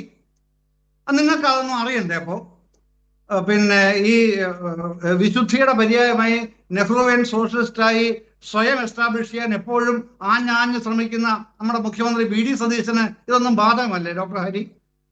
അദ്ദേഹം ഇത്തരം കാര്യങ്ങൾ സ്വന്തം മന്ത്രിസഭാംഗങ്ങളോട് ചോദിക്കുന്നില്ലേ ഡോക്ടർ ഹരി? അപ്പൊ ഇതൊക്കെ എന്താണ് കാണിക്കുന്നത്? ഇതൊരു നോൺസെൻസ് ആണ് ഈ കേസ് തന്നെ. കോടതി വരാന്തയിൽ പോയിട്ട് കോടതിയിലേക്ക് പോകാനുള്ള വഴിയിൽ പോലും നിൽക്കാൻ ഒരു യോഗ്യതയുമില്ലാത്ത ബേസ്ലെസ് ആയിട്ടുള്ള നോൺസെൻസ് ആണ് ഈ കേസ് എന്നുള്ളത് ഇതുമായി ബന്ധപ്പെട്ട് പരിശോധിക്കുന്ന, പഠിക്കുന്ന ആർക്കും അറിയാം. തീർച്ചയായും ലാവലിൻ്റെ നാൾ വഴികളുടെ തന്നെ പിന്തുടർച്ചയാണിതും. താങ്കൾ സൂചിപ്പിച്ചത് വളരെ ശരിയാണ്. കാരണം ഈ ലൂസ് ഷീറ്റ്സ് ഒരു തെളിവ് മൂല്യവും എവിഡൻസ് ആക്ട് പ്രകാരമില്ലാത്ത ജീവനക്കാരുടെ പ്രത്യേക ഉദ്ദേശത്തോടു കൂടി ചോദ്യം ചെയ്തപ്പോൾ വന്ന വാക്കുകൾ എന്നൊക്കെയാണ് ഈ അടിസ്ഥാനപരമായ കേസ്. ഇപ്പോൾ ഇൻകം ടാക്സിൻ്റെ ഈ അന്വേഷണത്തിൽ തന്നെ പറയുന്ന വസ്തുത എന്ന് പറയുന്നത് മാത്രം. കാര്യം കൂടെ പറഞ്ഞ് ഞാൻ അവസാനിപ്പിക്കുക ഈ ഘട്ടം. ഒരൊറ്റ കാര്യം കൂടെ. പിന്നെ ഹരി ചോദിച്ച ഒരു പ്രധാനപ്പെട്ട പ്രശ്നം, ഇങ്ങനെ പ്രതിഷേധങ്ങൾ ഉണ്ടായില്ലേ? ഉണ്ടാവുമെന്നേ. നിങ്ങൾക്ക് പ്രതിഷേധം തോന്നിയില്ലല്ലോ. കേരളത്തിലെ ആർക്കും ഇത് റിപ്പോർട്ട് ചെയ്യാൻ എത്രയോ യൂണിറ്റുകളെ അയച്ച മാധ്യമങ്ങൾക്ക് തോന്നിയില്ലല്ലോ. അപ്പൊ CPM-ന്റെ പ്രവർത്തകർക്ക്, നേതാക്കൾക്ക്, അണികൾക്കും അനുഭാവികൾക്കും പ്രതിഷേധം ഉണ്ടാകുക സ്വാഭാവികമാണ്. ചിലപ്പോ കാറിന്റെ ചില്ല് പൊട്ടിയിട്ടുണ്ടാവും, വളരെ സ്വാഭാവികമാണ്.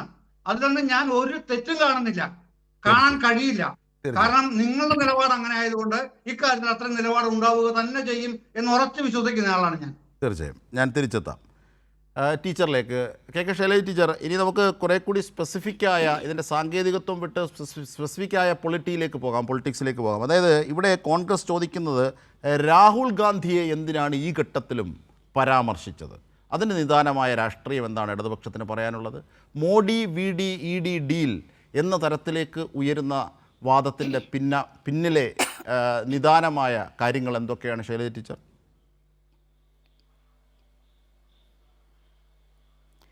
അത് സ്വാഭാവികമായിട്ടും കോൺഗ്രസിൻ്റെ പ്രതികരണവും അതുപോലെ തന്നെ പെരുമാറ്റവും തന്നെയാണ് അങ്ങനെയൊരു വർത്തമാനത്തിലേക്ക് എത്തിക്കുന്നത്. കോൺഗ്രസ് എന്ന് പറയുന്നത് ഈ രാജ്യത്തെ ഒരു ദേശീയ പാർട്ടിയാണ്. അവർ വളരെയേറെ തകർന്നു പോയെങ്കിലും ഇപ്പോഴും ഞങ്ങളെല്ലാം കരുതുന്നത് അത് നമ്മുടെ ഒരു മതേതര പാർട്ടിയാണ് എന്ന നിലയിലാണ്. പക്ഷേ കോൺഗ്രസിൻ്റെ പെരുമാറ്റ രീതിയിലല്ല വരുന്നത്. ഇന്ന് ഇന്ത്യ രാജ്യം തന്നെ അകപ്പെട്ടിരിക്കുന്ന വലിയ അപകടത്തെക്കുറിച്ച് ഈ കോൺഗ്രസ് ആലോചിക്കുന്നുണ്ടോ? അവരുടെ കണ്ണിൽ ഏറ്റവും പ്രധാനപ്പെട്ട ശത്രു ആരാ? കമ്മ്യൂണിസ്റ്റ് പാർട്ടി ഓഫ് ഇന്ത്യ, മാർക്സിസ്റ്റാണ്. ഇവിടെ കേരളത്തിൽ ഒരു സംസ്ഥാനത്ത് CPM-നെ പരാജയപ്പെടുത്താൻ കോൺഗ്രസ് എന്തെല്ലാം സമീപനമാണ് സ്വീകരിച്ചത്? കോൺഗ്രസ് പലയിടത്തും BJP കോൺഗ്രസ് ക്രോസ് വോട്ടിംഗ് ഉണ്ടായിട്ടുണ്ട് എന്നാണ് ഈ കഴിഞ്ഞ തെരഞ്ഞെടുപ്പിലെ കണക്കുകളും സൂചിപ്പിക്കുന്നത്. BJPക്ക് നഷ്ടപ്പെടുന്ന വോട്ടുകൾ കോൺഗ്രസിനുള്ള നേട്ടമായിട്ട് പല മണ്ഡലത്തിലും കാണാൻ സാധിക്കുന്നു. CPM-ൻ്റെ വോട്ടിൽ അത് കാണാൻ നമുക്ക് സാധിക്കില്ല. അപ്പോൾ അതെല്ലാം ഒരു രാഷ്ട്രീയ പ്രശ്നമാണ്. കോൺഗ്രസ് അങ്ങനെ പെരുമാറാമോ? ഇവിടെ നേരത്തെ പറഞ്ഞ എല്ലാവരും ബഹുമാന്യ വ്യക്തികൾ പറഞ്ഞു, കോൺഗ്രസിൻ്റെ രാഹുൽ ഗാന്ധിക്കെതിരായിട്ട് EDയുടെ പരാമർശം വന്നപ്പോൾ അതിനെതിരെ പ്രതികരിച്ചത് ഇടതുപക്ഷമാണ്. എന്തുകൊണ്ടാണത്? EDയെ രാഷ്ട്രീയ പകപോക്കലിനുള്ള ആയുധമായി മാറ്റുന്നു എന്നുള്ളതുകൊണ്ടാണ്. രാഹുൽ ഗാന്ധിയുടെ പേരിൽ എന്തെങ്കിലും കുറ്റമുണ്ടോ എന്നൊന്നും ഞങ്ങൾക്ക് പരിശോധിച്ചാൽ മനസ്സിലാക്കാൻ സാധിക്കില്ല. പക്ഷേ ഇപ്പോൾ രാഹുൽ ഗാന്ധിക്കെതിരായിട്ട് കേന്ദ്ര ഗവൺമെൻറ് ഏതെങ്കിലും തരത്തിലുള്ള ഇത്തരത്തിലുള്ള കാര്യം പ്രയോഗിക്കുന്നത് രാഷ്ട്രീയപരമായിട്ടുള്ള ശത്രുത കൊണ്ടാണ് എന്ന് പറയാൻ ഞങ്ങൾക്ക് മടിയുണ്ടായിട്ടില്ല. പക്ഷേ ഇവിടെ കേരളത്തിലോ ഇന്നേറെ ബഹുമാന്യനായിട്ടുള്ള നമ്മുടെ ആഭ്യന്തര വകുപ്പ് മന്ത്രി പറഞ്ഞ ഒരു കാര്യമുണ്ട്. ഇവിടെ ED വരുമ്പോൾ കേരളത്തിൽ ആഭ്യന്തര വകുപ്പിനെ അറിയിച്ചില്ല. അത് ഒറ്റവാക്കിൽ പറയേണ്ട കാര്യമാണോ? ഈ സംസ്ഥാന ഗവൺമെൻറ്റിൻ്റെ ഏത് കാര്യത്തിലും ഈ സംസ്ഥാനത്തിനകത്തൊരു അന്വേഷണം നടത്തുമ്പോൾ സംസ്ഥാന ഗവൺമെൻറ്റിനെ അറിയിക്കാനുള്ള പ്രാഥമിക ബാധ്യത കേന്ദ്ര ഏജൻസികൾക്കില്ലേ? ഇവിടുത്തെ ആഭ്യന്തര വകുപ്പിനെ അറിയിക്കണ്ടേ? എന്നിട്ട് അതിൽ ശക്തമായി പ്രതിഷേധിക്കുന്നതിന് പകരം വളരെ നിസ്സംഗമായി ഞങ്ങൾ അറിഞ്ഞിട്ടില്ല എന്ന് പറയുകയാണ്. ആ ഒറ്റ വാക്ക് കഴിഞ്ഞിട്ട് അടുത്ത തവണ പറയുന്നത് എന്താ? ജനങ്ങൾ കൂടി നിന്ന് ആക്രമണം നടത്തുന്നതിനെ നേരിടാൻ ആഭ്യന്തര വകുപ്പ് തയ്യാറായി എന്നുള്ളതാണ്. ആരോടാണ് നിങ്ങളുടെ കൂറ്? കേന്ദ്ര ഗവൺമെൻറ്റിനെതിരെ ആരെ അക്ഷരം പറയാൻ നിങ്ങൾ തയ്യാറായോ? രാഹുൽ ഗാന്ധി ഇവിടെ വന്ന് പ്രസംഗിച്ചതിനെക്കുറിച്ച് പറഞ്ഞു. എങ്ങനെ സാധിച്ചു രാഹുൽ ഗാന്ധിക്ക് ആ പ്രസംഗം നടത്താൻ? അദ്ദേഹം അത് പറയും. കേജ്രിവാളിനോട് അദ്ദേഹം എടുത്ത സമീപനമുണ്ട്. ഇവിടെ വന്നിട്ട് അദ്ദേഹം ഒരു മടിയില്ലാതെ ഈ ഒരു ചൊല്ലുണ്ട്, ചക്ഷുശ്രവണ കളസ്തമ ദുർധരം ഭക്ഷണത്തിന് ശ്രമിക്കുന്നത് പോലെ എന്ന് പറഞ്ഞിട്ടൊരു ചൊല്ലുണ്ട്. അതുപോലെ EDയുടെ പിടിയിൽ അകപ്പെട്ടിരിക്കുന്ന കോൺഗ്രസിൻ്റെ ഒരു നേതാവാണ് അദ്ദേഹം. എന്നിട്ട് ഇവിടെ വരുമ്പോൾ മാർക്സിസ്റ്റ് വിരോധമാണ് കാണിച്ചത്. അത് ഇവിടെയുള്ള കോൺഗ്രസ്സുകാരെല്ലാം കൂടി അദ്ദേഹത്തെ പ്രേരിപ്പിച്ചതാണോ എന്നറിയില്ല. ഇവിടെ വന്നിട്ട് അദ്ദേഹം പറഞ്ഞത് എന്തായി പിണറായി വിജയനെ ED അറസ്റ്റ് ചെയ്യാത്തതെന്നാണ്. എങ്ങനെ ചോദിക്കുക? എന്തൊരു രാഷ്ട്രീയ ബോധമാണത്? അതെങ്ങനെയാണ് ചോദിക്കാൻ അദ്ദേഹത്തിന് സാധിച്ചത്? അതും BJPയുടെ ഈ വർഗീയപരമായിട്ടുള്ള സമീപനം, ഏകാധിപത്യപരമായ സമീപനത്തിനെതിരെ ഇന്ത്യ മുന്നണി രൂപീകരിക്കുമ്പോൾ BJPയുടെ ഭരണം മൂന്നാമതും വന്നാൽ ഈ രാജ്യത്തെ ഒരു ഹൈന്ദവ രാഷ്ട്രമാക്കി മാറ്റാൻ അവർക്ക് എളുപ്പമാകും. അതുകൊണ്ടത് പാടില്ല എന്നുള്ളത് കൊണ്ടാണ് ഇടതുപക്ഷ പാർട്ടികൾ ഈ ഇന്ത്യ മുന്നണിയായി നിന്ന് കോൺഗ്രസ് അടക്കമുള്ള മുന്നണിയിൽ ഒരുമിച്ച് നിന്ന് BJPക്കെതിരായിട്ട് പോരാട്ടം നടത്താൻ തീരുമാനിച്ചത്. ആ പരിശ്രമം ഒരു ഭാഗത്ത് നടത്തുമ്പോഴാണ് കോൺഗ്രസിൻ്റെ നേതാവ് കേരളത്തിൽ വന്നിട്ട് ഇടതുപക്ഷ പാർട്ടിയുടെ നേതാവായിട്ടുള്ള പിണറായി എന്തുകൊണ്ട് അറസ്റ്റ് ചെയ്യുന്നില്ല എന്ന് ചോദിച്ചത്. ഈ രാഷ്ട്രീയ ധാരണക്ക് എന്താ അതിന് പേര് പറയേണ്ടതെന്ന് എനിക്കറിയില്ല. അതുകൊണ്ട് തന്നെയാണ് ഇവരുടെ ഈ രീതിയിലുള്ള പ്രകടനം കൊണ്ട് തന്നെയാണ് കോൺഗ്രസും കൂടി കൂട്ടുചേർന്നുകൊണ്ടാണ് ഇങ്ങനെയൊരു അന്വേഷണം ഇപ്പോൾ നടന്നത് എന്ന് ഞങ്ങൾ പറയുന്നത്. അല്ലായിരുന്നെങ്കിൽ അവരുടെ പ്രതികരണം ഇങ്ങനെ ആകുമായിരുന്നില്ല. വളരെ ശക്തമായി ഞങ്ങളോട് ആലോചിക്കാതെ ഇവിടെ വന്ന് ED ഒരു പൊടുന്നനെ ഒരു റെയ്ഡ് നടത്തിയത് ശരിയല്ല എന്ന് പറയാനുള്ള ആർജവം കേരളത്തിലെ കോൺഗ്രസ്സുകാർ കാണിക്കണമായിരുന്നു. അതവർ കാണിച്ചിട്ടില്ല. ഈ 10-12 സ്ഥലത്ത് റെയ്ഡ് നടത്തുന്നതിൻ്റെ കൂടെ കേരളത്തിലെ CPM-ൻ്റെ നേതാവായിട്ടുള്ള പിണറായിയുടെ വീട്ടിലും പിണറായിയുടെ മകൾ വീണയുടെ വീട്ടിലുമെല്ലാം റെയ്ഡ് നടത്താൻ ഉപോത്ബലകമായിട്ടുള്ള കാര്യം എന്താണ്? അതാണ് നമ്മൾ നേരത്തെ പറഞ്ഞത്. അതിന് അനുബന്ധമായിട്ടുള്ള ഏതെങ്കിലും തരത്തിലുള്ള ഒരു ക്രൈം ഉണ്ടോ ഇതിനകത്ത്? SFIO ചൂണ്ടിക്കാണിച്ച വളരെ വെയ്ഗായിട്ടുള്ള അവിടെയുള്ള CMRലെ ഏതോ ഒരു ഉദ്യോഗസ്ഥനോട് ചോദിച്ചപ്പോൾ ടാക്സ് അടച്ചിട്ടില്ല എന്നോ മറ്റോ പറഞ്ഞ വളരെ വെയ്ഗായിട്ടുള്ള ഒരു സ്റ്റേറ്റ്മെൻറ്റിനെ അടിസ്ഥാനമാക്കിയിട്ട് ഇങ്ങനെ ഒരു അന്വേഷണം നടത്താമോ? CMRL എന്ന് പറയുന്ന കമ്പനി തന്നെ വളരെ വ്യക്തമായിട്ട് ഞങ്ങൾക്ക് പരാതിയില്ല. കാരണം ഒരു കമ്പനിയുമായിട്ട്, പുറത്തുള്ള ഒരു കമ്പനിയുമായിട്ട് കരാറുണ്ടാക്കുമ്പോൾ ഒരുപാട് വ്യവസ്ഥകളുണ്ടാകും. അതിലൊന്നാണ് annual maintenance contract. Annual maintenance contract ഉണ്ടാക്കിയിട്ടുള്ള കമ്പനിക്ക് അഡ്വാൻസായിട്ട് പണം കൊടുക്കണോ, ഓരോ പ്രവൃത്തിയും ചെയ്തതിന് ശേഷം കൂലി കൊടുക്കണോ എന്നൊക്കെ തീരുമാനിക്കേണ്ടത് ആ കമ്പനിയാണ്, CMRലാണ്. CMRലുമായിട്ടുണ്ടാക്കിയ കരാറിൻ്റെ അടിസ്ഥാനത്തിൽ തൻ്റെ അക്കൗണ്ടിൽ പൈസ വന്നപ്പോൾ ആ പണത്തിൻ്റെ ടാക്സ് അടക്കം കൊടുത്തിട്ടുള്ള വീണ എങ്ങനെയാണ് പ്രതിയാവുക? അപ്പോൾ ഇത്രയും സിമ്പിളായിട്ടുള്ള ലോജിക്ക് അതിനകത്തുണ്ട്. എന്നിട്ടത് മനസ്സിലാവാത്തതുപോലെ കോൺഗ്രസിൻ്റെ ആക്രോശം ആരോടാണ്? ഇത് വളരെ വ്യക്തമായിട്ട് നേരത്തെ ശ്രീ ഹരി പറഞ്ഞതുപോലെ നിങ്ങളിത് അനുഭവിക്കുമെന്ന് ശാപവാക്ക് പറയുന്നതല്ല. ഈ രാജ്യം അകപ്പെടുന്നത് ആ മാതിരി ഒരു വലിയ ദുരന്തത്തിലാണ്. അപ്പോൾ അനുഭവിക്കേണ്ടി വരുന്നത് CPMകാർ മാത്രമായിരിക്കില്ല. കോൺഗ്രസ്സിന് അതിനകത്ത് രക്ഷപ്പെടാൻ പറ്റുമോ? രക്ഷപ്പെടണമെങ്കിൽ ഒരേ ഒരു കാര്യമേ ഉള്ളൂ, അത് കോൺഗ്രസിൻ്റെ നേതാക്കന്മാരെല്ലാം BJPയിലേക്ക് ചേക്കേറുക. കുറേ പേര് പോകുമായിരിക്കും, എന്നാൽ എല്ലാ കോൺഗ്രസ്സുകാർക്കും പോകാൻ പറ്റുമോ? അങ്ങനെ ആ പോകാതെ നിൽക്കുന്ന കോൺഗ്രസ്സുകാരുടെ വിധി എന്തായിരിക്കും? അത് ആലോചിക്കാൻ ഇന്നത്തെ കോൺഗ്രസ് നേതൃത്വത്തിന് സാധിക്കണ്ടേ? അതുകൊണ്ട് വന്നിട്ടുള്ള അപകടം വളരെ വലുതാണ്. അത് പിണറായി വിജയനെ കീഴ്പ്പെടുത്താമെന്ന് വെച്ചിട്ട് കിട്ടട്ടെ പിണറായി വിജയന് എന്നുള്ള ഒരു ശത്രുതാ മനോഭാവത്തോടു കൂടി കോൺഗ്രസ് നിന്നാൽ അത് പിണറായി വിജയനിലൊന്നും അവസാനിക്കുന്ന കാര്യമല്ല. അത് ഈ രാജ്യത്ത് തന്നെ ആർക്കൊക്കെ ജനാധിപത്യപരമായി ചിന്തിക്കുന്ന ആരൊക്കെയുണ്ടോ അവർക്കൊക്കെ എതിരായിട്ട് വരാനിരിക്കുന്ന വലിയ അപകടത്തിൻ്റെ ഒരു സൂചനയാണ്. ഇതൊരു ഐസ്ബർഗാണ്, അത് കാണാതിരിക്കണ്ട. അപ്പോൾ അതിനെ മനസ്സിലാക്കിക്കൊണ്ട് അതിനെ പ്രതിരോധിക്കാൻ നിൽക്കുന്നതിന് പകരം ഇവിടെ പ്രതിരോധിക്കാൻ നിന്ന ആളുകളെ കുറ്റം പറയുകയാണ്. ഞങ്ങൾ സമാധാനപരമായിട്ട് സമരം നടത്താനാണ് പറഞ്ഞത്. ഒരു സ്ഥലത്ത് ഒരു സംഘർഷം ഉണ്ടായി എന്നുള്ളത് ശരി, അതിനൊന്നും ഞങ്ങൾ ന്യായീകരിക്കുന്നില്ല. എന്നിട്ട് മാന്യമായിട്ട് അങ്ങനെ ഉണ്ടെങ്കിൽ നിങ്ങൾ ചൂണ്ടിക്കാണിച്ചാൽ പ്രതികളെ ഹാജരാക്കും എന്നുള്ളത് തന്നെയാണ് പറഞ്ഞത്. പാർട്ടി ഓഫീസിലേക്ക് പട്ടാളത്തെ അയക്കും പോലെ പോലീസിൻ്റെ ഒരു വലിയ വ്യൂഹത്തെ അയച്ചു. എന്നിട്ടും അവിടെ വലിയ സംഘർഷാവസ്ഥയില്ലാതെ ഒപ്പിച്ചത് വളരെ മാന്യമായിട്ട് CPIM പെരുമാറിയത് കൊണ്ട് തന്നെയാണ്. അതുകൊണ്ട് മനസ്സിലാക്കുക, ഈ ED എന്ന് പറയുന്നത് കേന്ദ്ര ഗവൺമെൻറ് രാഷ്ട്രീയ എതിരഭിപ്രായമുള്ളവരെ കീഴ്പ്പെടുത്താനുള്ള ഉപകരണമാക്കി മാറ്റിക്കഴിഞ്ഞിരിക്കുന്നു. ഒരു ED മാത്രമല്ല, ഈ ഇന്ത്യ രാജ്യത്തെ പതിയെ പതിയെ പിടിച്ചടക്കി തങ്ങൾക്ക് തോന്നുന്ന അവരുടെ സിദ്ധാന്തത്തെ, മതേതരത്വം ഇല്ലെങ്കിൽ വളരെ വലിയ തോതിൽ എന്താണ് പറയേണ്ടത്, നാളെ പൊട്ടിച്ചിതറിപ്പോകുന്ന ഒന്നാണ് ഇന്ത്യ. അത്രയേറെ മതങ്ങളും അത്രയേറെ ജാതികളും അത്രയേറെ ഭാഷകളുമുള്ള വലിയൊരു ബഹുസ്വരതയുള്ളൊരു രാജ്യമാണ്. ആ ബഹുസ്വരതയുള്ള രാജ്യത്തെ നാലുപാട് നിന്നും പിടിച്ച് ബംഗാളിനെ കീഴടക്കി. ഇപ്പോൾ കേരളത്തെയാണ് കീഴടക്കാൻ വരുന്നത്. അതിനെ കീഴടക്കുന്നത് കാണുമ്പോൾ പൊട്ടിച്ചിരിക്കുന്നത് ചുരുങ്ങിയ ഭാഷയിൽ പറഞ്ഞാൽ എന്താണ്? അറിവില്ലായ്മ എന്നല്ലേ പറയാൻ പറ്റുള്ളൂ. അറിവില്ലാഞ്ഞിട്ടല്ല, അതെല്ലാം നിസ്സാരമായി തള്ളി തങ്ങൾക്ക് തൽക്കാലം ഈ അധികാരത്തിലിരിക്കണം, അതിന് CPMനെയാണ് അടിച്ചമർത്തേണ്ടത് എന്ന ഒരു ബുദ്ധിയാണ്. അത് വലിയ അപകടമുണ്ടാക്കുമെന്ന് നിങ്ങൾ കാണുക. സംസ്ഥാന ഗവൺമെൻറ്റിനെ പോലും അറിയിക്കാതെ ED നടത്തിയിട്ടുള്ള അന്വേഷണത്തെ അപലപിക്കാൻ കോൺഗ്രസിൻ്റെ നേതാക്കന്മാർ തയ്യാറാവുന്നില്ലെങ്കിൽ എല്ലാവരും വലിയ വിലയതിന് കൊടുക്കേണ്ടി വരുമെന്നുള്ളതാണ് ഇന്നത്തെ നീക്കം. തീർച്ചയായും ഡോക്ടർ GV ഹരി, വലിയ വില കൊടുക്കേണ്ടി വരും. അതായത് ടീച്ചർ പറഞ്ഞത് ആറ്റിക്കുറുക്കുമ്പോൾ ഒടുവിൽ നിങ്ങളെ തേടിയെത്തുമ്പോൾ നിങ്ങൾക്ക് വേണ്ടി പറയാൻ ആരുമുണ്ടാകാത്തൊരു സാഹചര്യമുണ്ട്. അതുണ്ടാകും.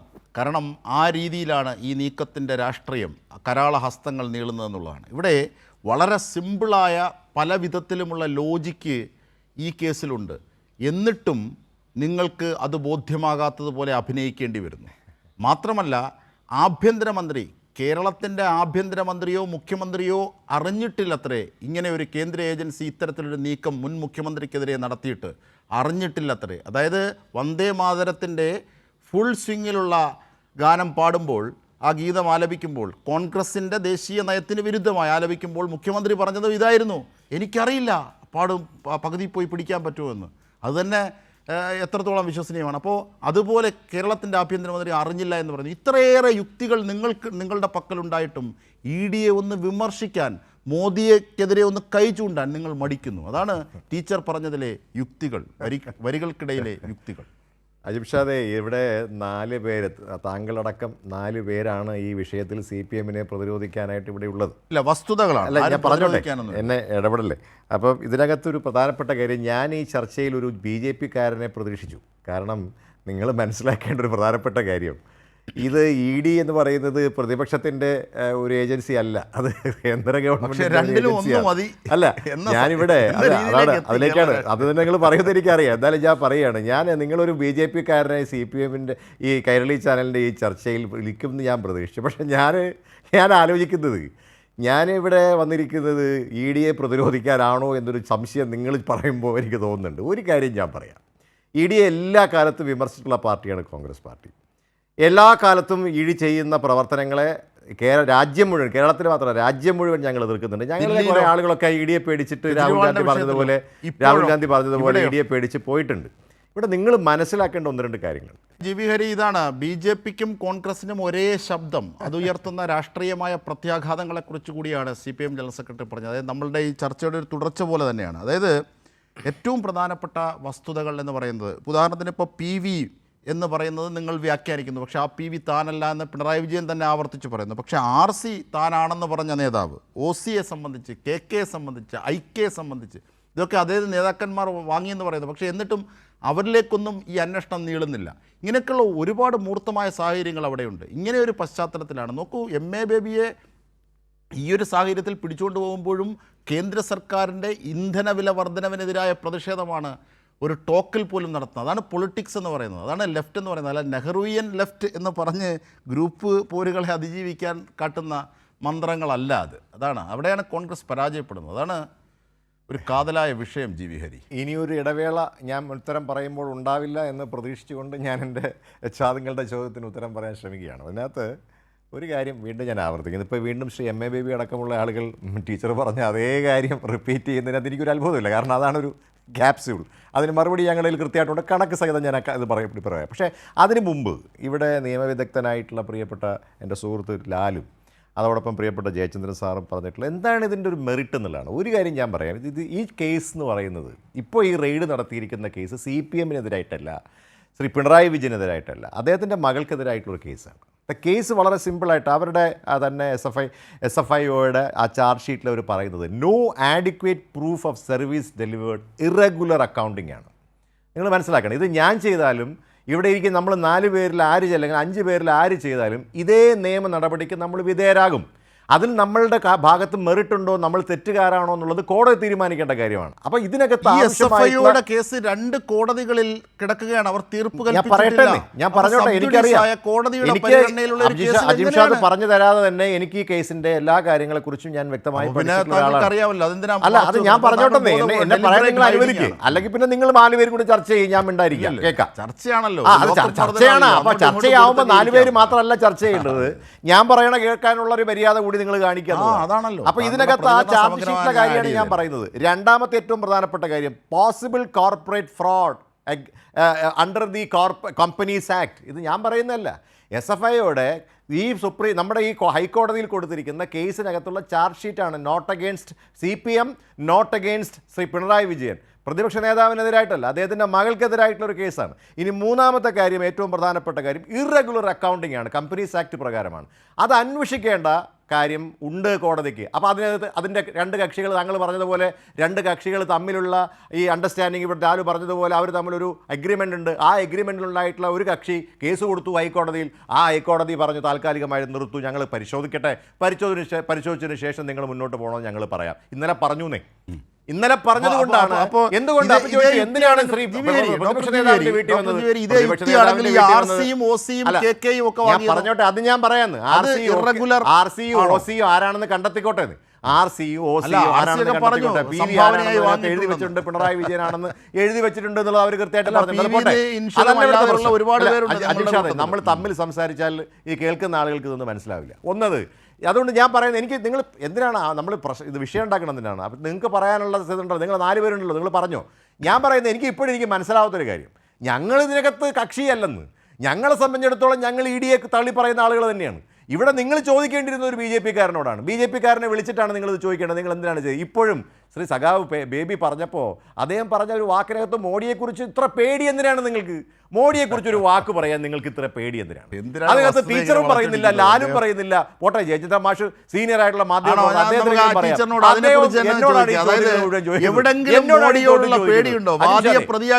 അല്ലല്ല, അങ്ങനെ ചോദിച്ചു മുന്നോട്ട് പോകാതെ ഒരു കാര്യം കൂടെ. ഇതിനകത്ത് ടീച്ചർ എന്നോട് ചോദിച്ച വളരെ ന്യായമായിട്ടുള്ളൊരു ചോദ്യമാണ്. ടീച്ചർ എന്നോട് ചോദിച്ചത് എന്താണ്, ചില കാര്യങ്ങളിൽ ഇപ്പോൾ എം എ ബേബിയും പറഞ്ഞു, ചില സ്ഥലങ്ങളിൽ അവർ തമ്മിൽ ഉണ്ടായിരുന്നോ എന്നുള്ളത് കണക്ക്. ടീച്ചറെ ഞാൻ കണക്ക് പറയാം. ഇവിടെ തിരുവനന്തപുരത്ത് ഈ കേരളത്തിൽ ജയിച്ച ബി ജെ പിയുടെ 3 സീറ്റിൽ ഞങ്ങൾ 3-ാം സ്ഥാനത്തായിരുന്നു. നേമത്ത് 1 ഞങ്ങളുടെ MLA ആയിരുന്നില്ല. കഴക്കൂട്ടത്ത് ഞങ്ങളുടെ MLA ആയിരുന്നില്ല. ചാത്തന്നൂരിൽ CPI ആയിരുന്നു. ടീച്ചറിന് അറിയാമല്ലോ, ഞാനത് പറയേണ്ട കാര്യമില്ല. ഇനി CPI തൽക്കാലം നമുക്ക് ഇങ്ങോട്ട് വിടാം. നമുക്ക് തിരുവനന്തപുരത്ത് 2 മണ്ഡലങ്ങളിലെ കണക്ക് ഞാൻ ടീച്ചറിന് തരാം. ടീച്ചറിൻ്റെ കയ്യിൽ ഉണ്ടാകുമെന്ന് എനിക്കറിയാം. പക്ഷേ ഈ ചർച്ചയിൽ സ്വാഭാവികമായിട്ട് ടീച്ചറിന് പറയാൻ ബുദ്ധിമുട്ടുണ്ടെങ്കിലും ഞാൻ പറയാം. ചാത്തന്നൂരിൽ UDF LDFന് ഈ 2021 ഉണ്ടായിരുന്ന വോട്ട് എന്ന് പറയുന്നത് 59,296. അങ്ങനെ ഡീറ്റെയിൽസ് അങ്ങനല്ലല്ലോ ടീച്ചർ ചോദ്യം ചോദിച്ചാൽ ടീച്ചറാണ് ചോദിച്ചത്. നിങ്ങൾ പറയാൻ ടീച്ചർ പറഞ്ഞതിന് ഞാൻ മറുപടി പറയണം. അപ്പൊ ടീച്ചറെ ഞാൻ പറയട്ടെ, 2026 എത്ര വോട്ട് LDFന് കിട്ടിയെന്ന് അറിയോ ടീച്ചറെ? അവിടെ ജയിച്ചിട്ടുള്ളത് 47,525 വോട്ടായിട്ട് അവിടെ കുറഞ്ഞു. അവിടെ ജയിച്ചത് BJP ആണ്. എത്ര വോട്ടാ കുറഞ്ഞെന്നറിയോ LDFന്? 11,771. ഞാൻ ഈ പറഞ്ഞതിൽ എന്തെങ്കിലും വ്യത്യാസം ഉണ്ടെങ്കിൽ ടീച്ചർ പരിശോധിച്ച് നോക്ക്. ഞങ്ങൾക്ക് 34,250 വോട്ടുണ്ടായിരുന്നു UDFന് 2021. 2026 35,276 അത് വർദ്ധിച്ചു. 996 വോട്ടിൻ്റെ കൂടുതലാണ്. ടീച്ചർ പറയും, ഇത് ഞാൻ ചാത്തന്നൂർ കണക്കാണ് പറഞ്ഞത്. കഴക്കൂട്ടത്ത് ആ മന്ത്രിയായിരുന്ന ആളാണ്, MLA ആയിരുന്ന ആളാണ്. അദ്ദേഹം മത്സരിച്ചപ്പോൾ 2023 63,690 വോട്ട് LDFന് അവിടെ ഉണ്ടായിരുന്നു. 2026 46,136 വോട്ടായിട്ട് അത് കുറഞ്ഞു. അതായത് 17,000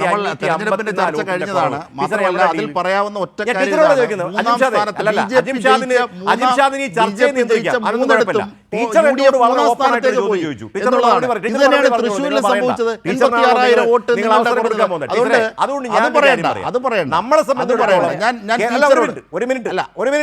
നമ്മളെ സംബന്ധിച്ചിടത്തോളം ടീച്ചറെ, നമ്മളെ സംബന്ധിച്ചിടത്തോളം BJP എന്ന് പറയുന്ന പാർട്ടിയെ, വർഗീയ പാർട്ടിയെ രാജ്യത്ത് നിന്ന് ഇല്ലാതാക്കാൻ ശ്രമിക്കുന്ന പാർട്ടിയാണ് നമ്മൾ രണ്ടും, കോൺഗ്രസ് പാർട്ടിയും CPM-ഉം. അതുകൊണ്ടാണ് ഇന്ത്യ മുന്നണിയുടെ ഭാഗമായിട്ട് നമ്മൾ പ്രവർത്തിക്കുന്നത്, കേരളത്തിലല്ലെങ്കിൽ പോലും. അപ്പോൾ കേരളത്തിൽ ഇതിനകത്ത് എനിക്ക് മനസ്സിലാവാത്തൊരു കാര്യം, ഇവിടെ എവിടെയാണ് ഞങ്ങൾക്ക് കുറവ് സംഭവിച്ചിട്ടുള്ളത്? 17,000 വോട്ട് കുറഞ്ഞു പോയില്ല. ഒരു കാര്യം ഞാൻ പറയാം, തൃശ്ശൂരിൽ 86,000 വോട്ട് കുറഞ്ഞില്ലേ? നിങ്ങളുടെ 86,000 വോട്ട് എവിടെ പോയി?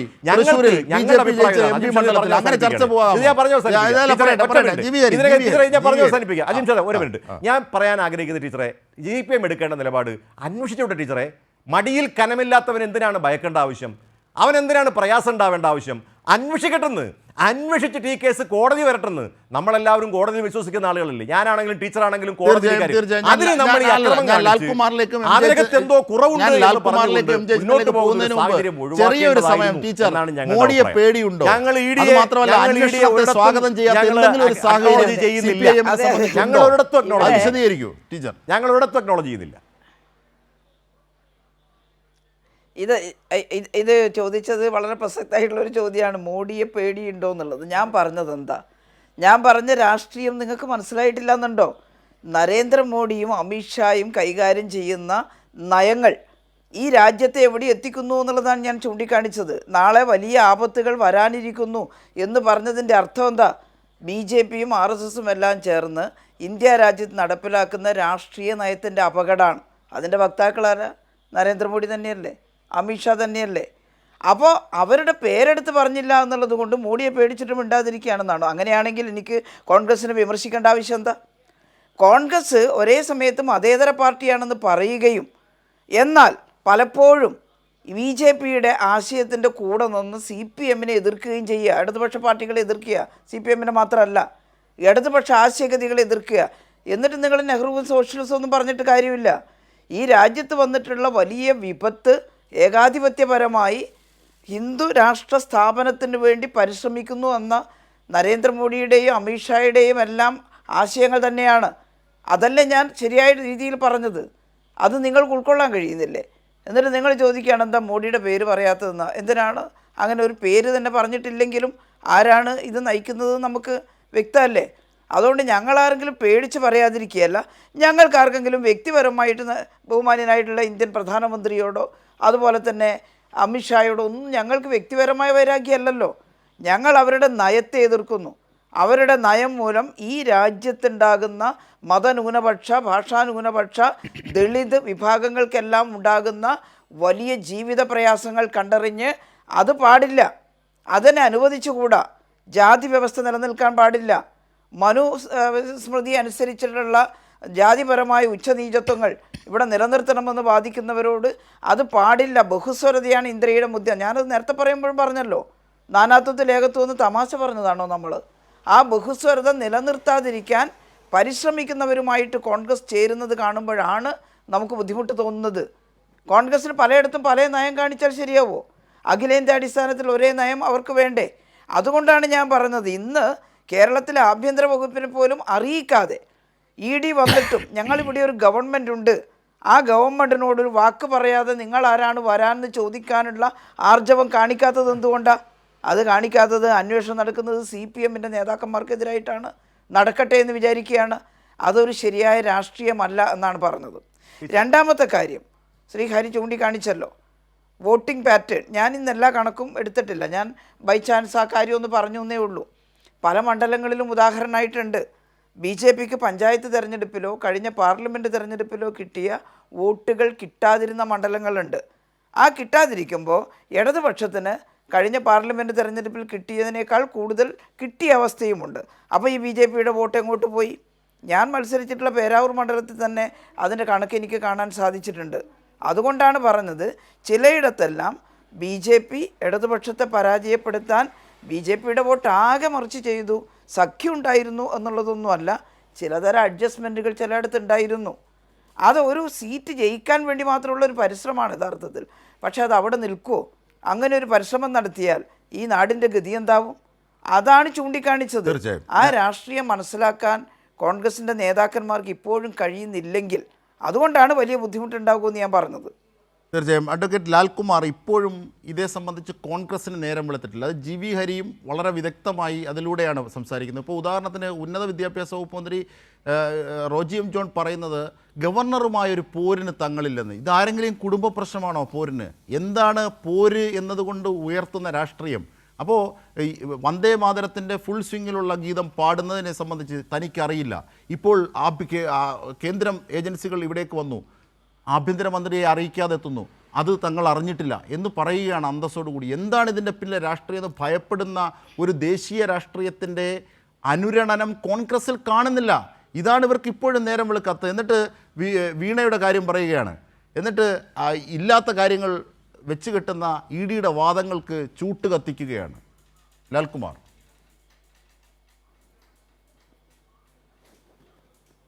ഇവിടെ ഉയർന്നു വന്ന 2-3 വിഷയങ്ങൾ ഞാൻ പറയാം. അതിന് കൃത്യമായ മറുപടി പറഞ്ഞു പോകേണ്ടതായിട്ടുണ്ടെന്ന് എനിക്ക് തോന്നുന്നു. ഞാൻ ആദ്യം ഈ ഹരി എൻ്റെ ഒരു സുഹൃത്താണ്, നല്ല സുഹൃത്താണ്. ഹരി 2-3 മണ്ഡലം കോട്ട് ചെയ്ത് ഇവിടുത്തെ ടീച്ചറോടൊരു ചോദ്യം ചോദിക്കുകയുണ്ടായി. അപ്പോൾ സാധാരണ ഇത് നമ്മൾ ഒരു ചർച്ചയ്ക്കകത്ത് വരുമ്പം ഒരു ഇലക്ഷൻ്റെ കേസ് അല്ലാത്തതുകൊണ്ട് നമ്മൾ നോക്കത്തില്ല, നമ്പേഴ്സ് നോക്കത്തില്ല.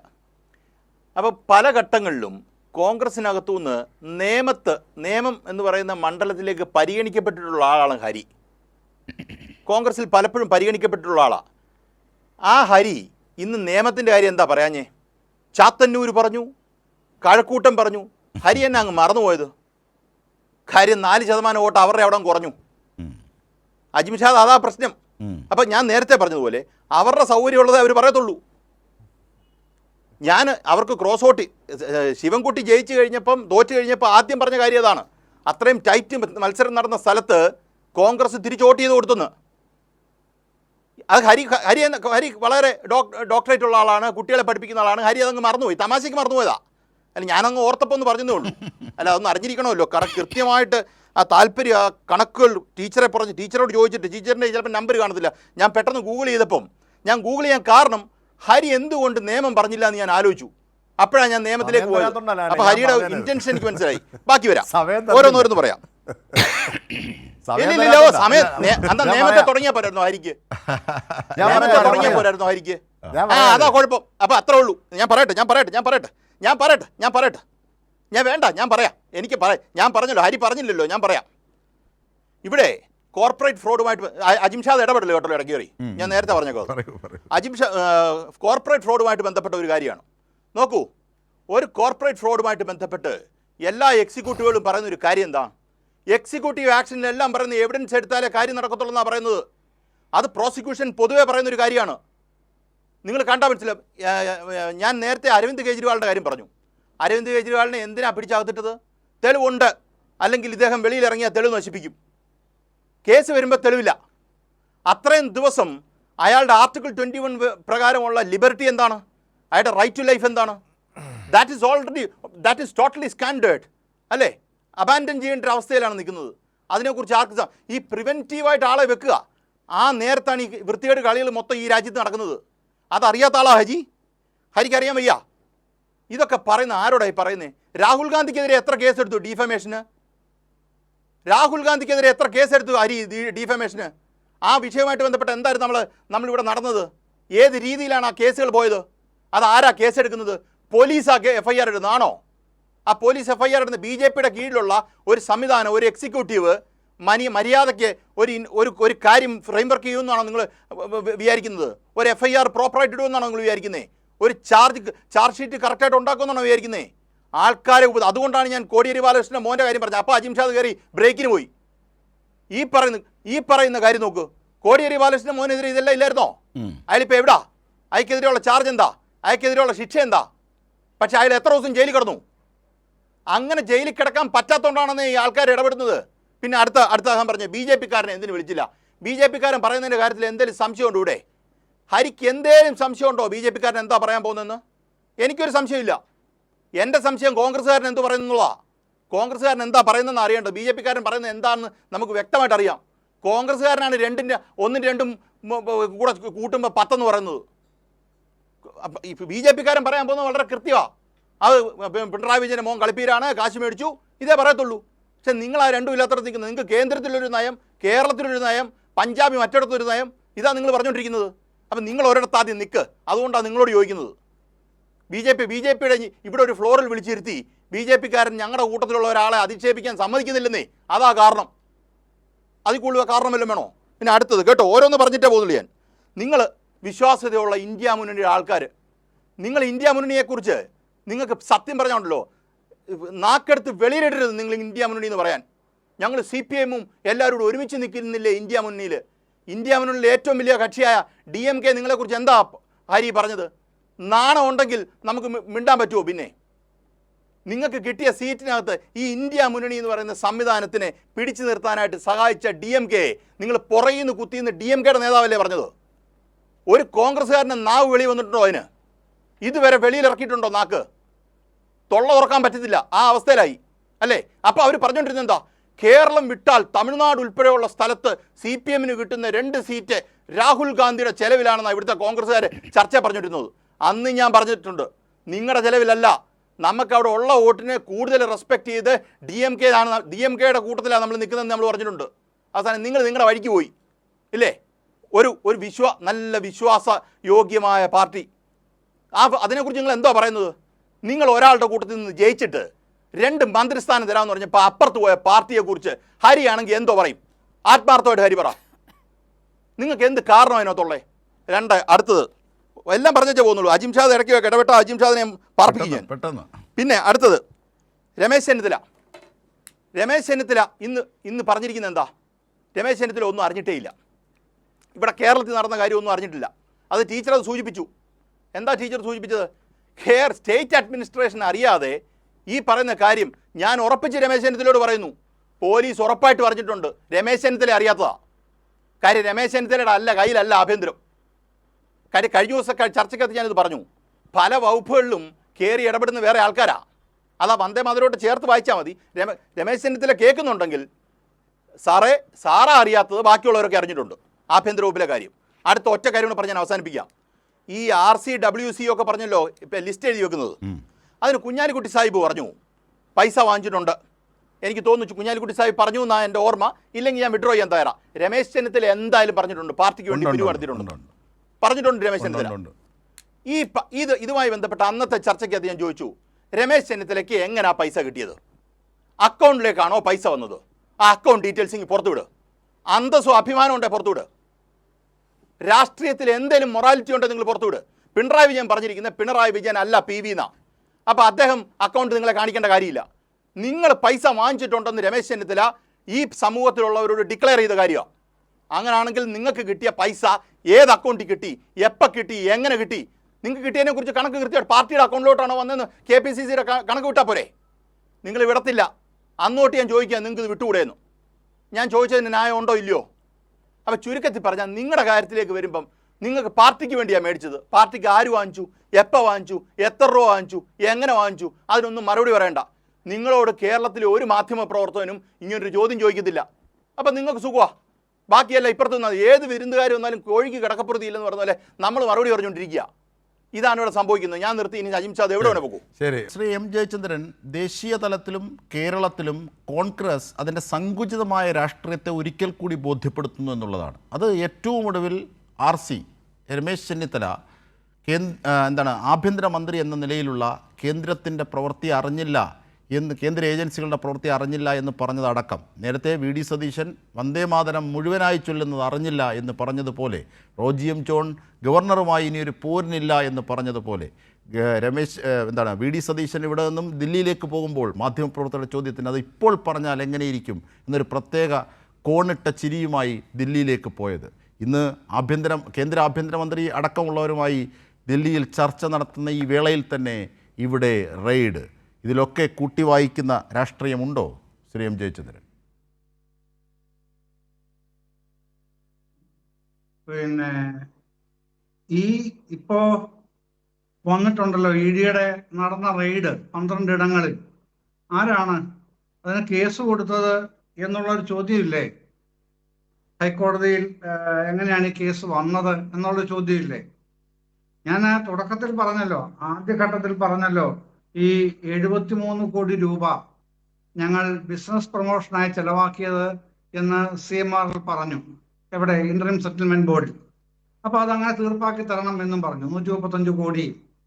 അവസാനം ഇന്ററിം സെറ്റിൽമെന്റ് ബോർഡ് അത് സമ്മതിച്ചു, അംഗീകരിച്ചു. എന്നിട്ട് ഈ 73 കോടി രൂപയുടെ 30% 22 കോടി 1,40,000 രൂപ പണമായി വാങ്ങിച്ചുകൊണ്ട് അടച്ചുകൊണ്ട് കോമ്പൗണ്ട് ചെയ്തു കേസ്. അതാണ് സംഭവിച്ചത്. പിന്നെ 2023 ആ വർഷം തന്നെ പിന്നെ ഒക്ടോബറിൽ ആണ് ഷോൺ ജോർജ് ഇത് ശരിയല്ല എന്ന് പറഞ്ഞ് കേസ് കൊടുക്കുന്നത്. അപ്പൊ BJP നേതാവായ ഷോൺ ജോർജിന്റെ കേസ് 2023 ഒടുവിൽ പിന്നെ ജൂലൈ, ഓഗസ്റ്റ്, സെപ്റ്റംബർ, ഒക്ടോബറിലാണ് തുടങ്ങുന്നത്. ആ ഷോൺ ജോർജിന്റെ കേസിന്റെ ഭാഗമായിട്ടാണ് ഇപ്പൊ ഇത് ഹൈക്കോടതിയിൽ എത്തി നിൽക്കുന്നത്. അപ്പൊ ഞാൻ ആദ്യം പറഞ്ഞില്ലേ, ഇത് കോടതിയിലെങ്ങും ചെല്ലാനേ പോകുന്നില്ല എന്ന് പറയുന്നത് കോമ്പൗണ്ട് ചെയ്ത കേസാണ്, സെറ്റിൽ ചെയ്ത കേസാണ്. സെറ്റിൽ ചെയ്തത് എങ്ങനെയാണ്? ഞാൻ ഈ പറഞ്ഞ 22 കോടി 1,40,000 രൂപ CMRൽ ഇന്ററിം സെറ്റിൽമെന്റ് ബോർഡിന് അടച്ചാണ് കോമ്പൗണ്ട് ചെയ്ത് കേസ് അവസാനിപ്പിച്ചത്. ആ അവസാനിപ്പിച്ച കേസ് കോർപ്പറേറ്റ് മാനേജ്മെന്റ് മിനിസ്ട്രിക്ക്, കമ്പനികാര്യ മന്ത്രാലയത്തിന് തന്റെ സ്വാധീനം വെച്ച്, പാർട്ടി ഇടപെടൽ വെച്ച് കൊടുപ്പിച്ചാണ് ഈ കേസ് ഈ തരത്തിലേക്ക് കൊണ്ടുവരുന്നത്. അപ്പോഴും പ്രശ്നം തന്നെയാണ്. എവിടെയാണ് കേസ് തീർപ്പാക്കിയത് അവിടെ നിൽക്കുകയാണ്.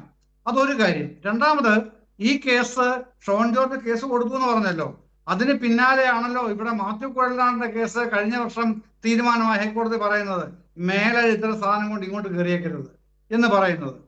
അപ്പൊ മാത്യു കുഴൽനാടന്റെ കേസ് സംബന്ധിച്ച് നിയമസഭയിൽ എത്രയോ തവണ ചോദ്യവും പറച്ചിലും ഉണ്ടായി. അന്നും കോൺഗ്രസ് നേതാക്കൾ എല്ലാവരും പ്രോത്സാഹിപ്പിച്ചതല്ലാതെ അതിനെ ഒന്ന് പിന്നെ വിയോജിപ്പ് പോലും ഉണ്ടാക്കിയിട്ടില്ല. പിന്നെ വിമർശനം, ഒരു വിയോജിപ്പ് പോലും പറഞ്ഞിട്ടില്ല. ഹൈക്കോടതിയിൽ നിന്ന് കേസ് തള്ളപ്പെട്ടിട്ടും ഡോക്ടർ ഹരി അടക്കമുള്ള ചാനൽ ചർച്ചയിൽ പങ്കെടുക്കുന്ന ഒരു കോൺഗ്രസ് പ്രതിനിധിയും അതിന് അനുകൂലമായിട്ടല്ലാതെ അതിനെതിരായിട്ട് പറഞ്ഞിട്ടില്ല. അപ്പൊ 2 കേസുകളുണ്ട് നിങ്ങളുമായിട്ട് യോജിക്കാതിരിക്കാൻ. പിന്നെ പ്രധാനപ്പെട്ട 2 കാര്യങ്ങൾ. ഒന്ന്, കോമ്പൗണ്ട് ചെയ്തൊരു കേസാണിത്. ആ കോമ്പൗണ്ട് ചെയ്ത കേസിനെ എങ്ങനെ കോമ്പൗണ്ട് ചെയ്തുള്ള സംഗതി നിങ്ങളുടെ മുമ്പിലുണ്ട്. തീർച്ചയായും അത് അടിവരയിടേണ്ട ലീഗൽ യുക്തികൾ കൂടി അതിനകത്തുണ്ട്. ജി.വി. ഹരി, നമുക്ക് സമയം കുറവാണ്, സ്പെസിഫൈ ചെയ്ത് പറയണം.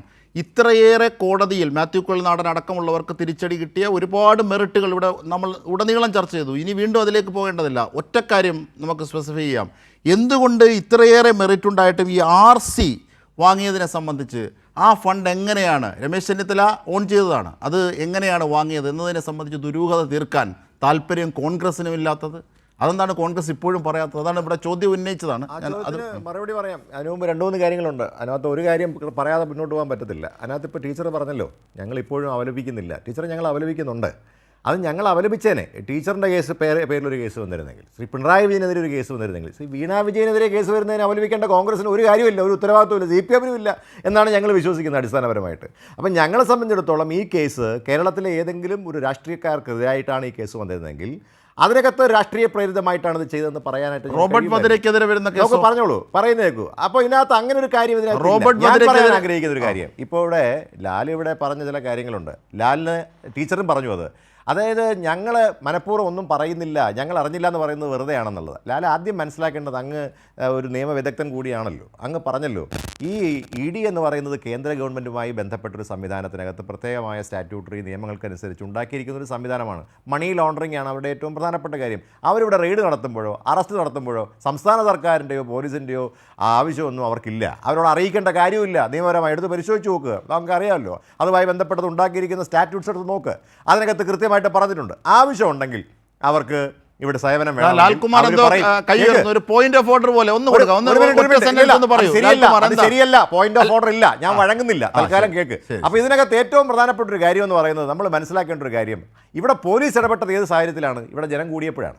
അപ്പോൾ ജനം കൂടിയപ്പോൾ സ്വാഭാവികമായിട്ട് ലോ ആൻഡ് ഓർഡർ കീപ്പ് ചെയ്യാനുള്ള ഉത്തരവാദിത്തമുണ്ട്. അതും ഞങ്ങൾ കീപ്പ് ചെയ്തു. ഇനി ഇവിടെ മാത്രമല്ലല്ലോ റെയ്ഡ് നടത്തിയത്, ഇത് മനഃപൂർവ്വമായി ഉണ്ടാക്കിയ അടിയും ബഹളമാണ്. നിങ്ങളൊരു കാര്യം മനസ്സിലാക്കണം, ഇതിനകത്ത് ഈഡിക്കെതിരായിട്ട് ബംഗാളിൽ നടത്തിയിട്ടുള്ള ഷെയ്ഖ്, അതായത് ഷാജഹാൻ ഷെയ്ഖ് എന്ന് പറയുന്ന ചെറുപ്പക്കാരൻ 818 ദിവസമായിട്ട് പുറത്തിറങ്ങിയിട്ടില്ല. ഞാൻ പറയുന്നത് മനസ്സിലാക്കണം. 818 ബാക്കിയുള്ള കേസല്ല, കേസെടുത്തിരിക്കുന്നത്. ഒരു കാര്യത്തിനകത്താണ് ഇതിനകത്ത് പോയി വിട്ടിരിക്കുന്നത്. അതുകൊണ്ട് ഞങ്ങൾ ഇതിൽ അപലപിക്കുകയാണ് ടീച്ചർ, അതിനകത്ത് ഒരു സംശയമില്ല. പക്ഷേ ഈ വിഷയത്തിൽ നിയമത്തിന്റെ വഴിക്ക് പോട്ടല്ല, അങ്ങനെ പറഞ്ഞാൽ മതി. അങ്ങനെ നിയമത്തിന്റെ വഴിക്ക് ഒന്നുമില്ലെങ്കിൽ ഒരു പ്രയാസമില്ല. രമേശ് ചെന്നിത്തല വളരെ കൃത്യമായി തന്നെ അതിനെക്കുറിച്ച് പറഞ്ഞിട്ടുണ്ട്. പാർട്ടിക്ക് വേണ്ടിയിട്ടുള്ള ഫണ്ട് വാങ്ങിച്ചിട്ടുണ്ട്. ഇനി കാര്യമൊന്നുമില്ല, അതൊക്കെ ആവശ്യമുള്ള ഒരു ചോദിക്കുമ്പോൾ ഞങ്ങൾ പറഞ്ഞോളാം. ഞങ്ങൾക്ക് ബുദ്ധിമുട്ടൊന്നുമില്ല, ഞങ്ങൾ വാങ്ങിച്ചിട്ടില്ല.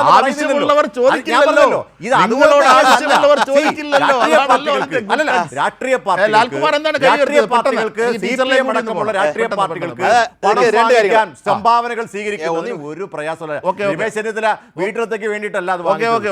അദ്ദേഹം KPCCയുടെ പ്രസിഡന്റായ സമയത്ത് പാർട്ടി സംഭാവന സ്വീകരിച്ചത്. സംഭാവന സ്വീകരിച്ചിട്ടുണ്ടെങ്കിൽ ഒരു സംശയം അവിടെ റെസിപ്റ്റ് കൊടുത്തിട്ടുണ്ടാവും ഞങ്ങൾ. അപ്പൊ അതൊന്നുമല്ല, അതുപോലത്തെ കേസ് അല്ല അജിം ഷാദേ. ഇത് അത് അന്വേഷിക്കട്ടെ അജിം ഷാദേ. അപ്പൊ ഒരാൾ ഈ ഞാൻ ഇനി അടുത്ത തവണ ലാൽകുമാർ പെട്ടെന്ന് ടീച്ചറിലേക്കൊന്ന് പോകണം. ഇതിനകത്ത് രസകരമായ കാര്യം എന്നറിയോ, പണം മേടിച്ചിട്ടില്ല എനിക്കറിയത്തില്ല എന്ന് പറയുന്ന ആൾ മറുപടി പറയണം. പണം മേടിച്ച് കീശയെ വെച്ചു, അത് KPCCയുടെ കീശയെ വെച്ചോ സ്വന്തം കീശയെ വെച്ചോ എന്നുള്ള ചോദ്യത്തിന് മറുപടി പറയേണ്ട കാര്യമില്ല. അത് രാഷ്ട്രീയമാണ്, അതാണ് ഒറ്റ കാര്യം. രണ്ട്, ED വരുന്നതിനകത്ത് എന്തോ പറഞ്ഞില്ല. ഞാൻ ചോദിച്ച ചോദ്യം എന്താ? എന്തോ ഇങ്ങനെ സംസാരിച്ചുകൊണ്ടിരുന്ന പറ്റില്ല. ദേവി, ഇത് ഞാൻ സംസാരിക്കും, ഞാൻ താങ്കൾ സംസാരിച്ച് ഇടപെട്ടില്ല. അടുത്ത് നോക്കൂ, കേരളത്തില് എൻ്റെ വീട്ടിലേക്കല്ല ED റെയ്ഡ് ചെയ്യാൻ വരുന്നത്. കേരളത്തിൻ്റെ മുഖ്യമന്ത്രിയായിരുന്ന 10 വർഷം മുഖ്യമന്ത്രിയായിരുന്ന മനുഷ്യൻ്റെ 10-16 വർഷം പാർട്ടി സെക്രട്ടറി ആയിട്ടിരുന്ന ഒരാളുടെ, അതിനു മുമ്പ് സഹകരണ വകുപ്പ് മന്ത്രിയായിട്ടിരുന്ന ആളുടെ, സംസ്ഥാനത്തെ ഏറ്റവും വലിയ, ഇന്ത്യയിലെ തന്നെ ഏറ്റവും വലിയൊരു കമ്മ്യൂണിസ്റ്റുകാരൻ്റെ വീട്ടിലേക്ക് ഈ ED അഴിച്ചു വിട്ടു കഴിഞ്ഞാൽ ഇവിടെ ലോ ആൻഡ് ഓർഡർ പ്രശ്നം ഉണ്ടാകത്തില്ല എന്ന് ഇവരെങ്ങനെ കണിയാനെ വിളിച്ച് അറിഞ്ഞോ?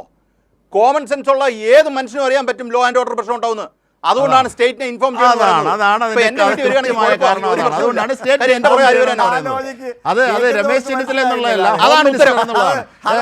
മനസ്സിലായില്ലേ? നിലവിലൊരു കേസിൽ എന്റെ വീട്ടിലാണെങ്കിൽ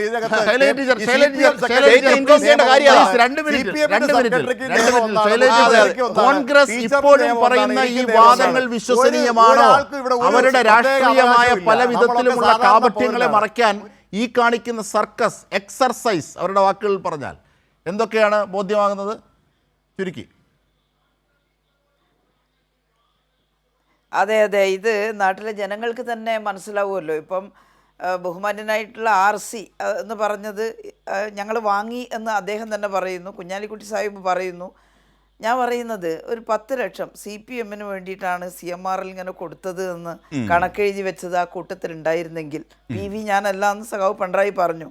ഇങ്ങനെ ആയിരുന്നില്ല ചർച്ച നടക്കുക.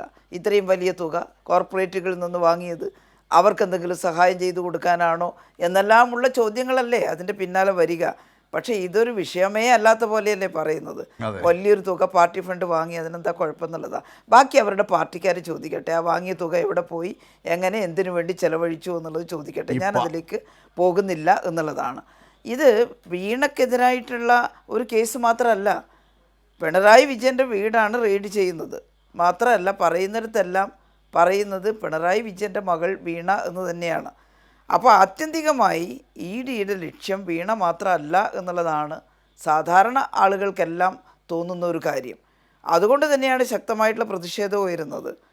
അല്ലാതെ വീണ എന്ന് പറയുന്നത് അതിലെല്ലാം ഉള്ളടങ്ങിയിട്ടുണ്ട്. പക്ഷേ ടീച്ചറിനെ സ്നേഹപൂർവ്വം ഞാനൊന്ന് തിരുത്തുന്നു. കോൺഗ്രസ് പറയട്ടെ എന്ന് ലക്ഷക്കണക്കിന് രൂപ പിരിച്ച വയനാട്ടിലെ പാവങ്ങളുടെ കണക്ക് ഇതുവരെ പറഞ്ഞിട്ടില്ല, പിന്നാണോ ഇത് പറയുന്നത് എന്നുകൂടി പറഞ്ഞുകൊണ്ട് ഞാൻ ഈ ചർച്ച വൈൻഡപ്പ് ചെയ്യുകയാണ്. ഒരു ചെറിയ ഇടവേളയ്ക്ക് ശേഷം അതാണ് ഞാൻ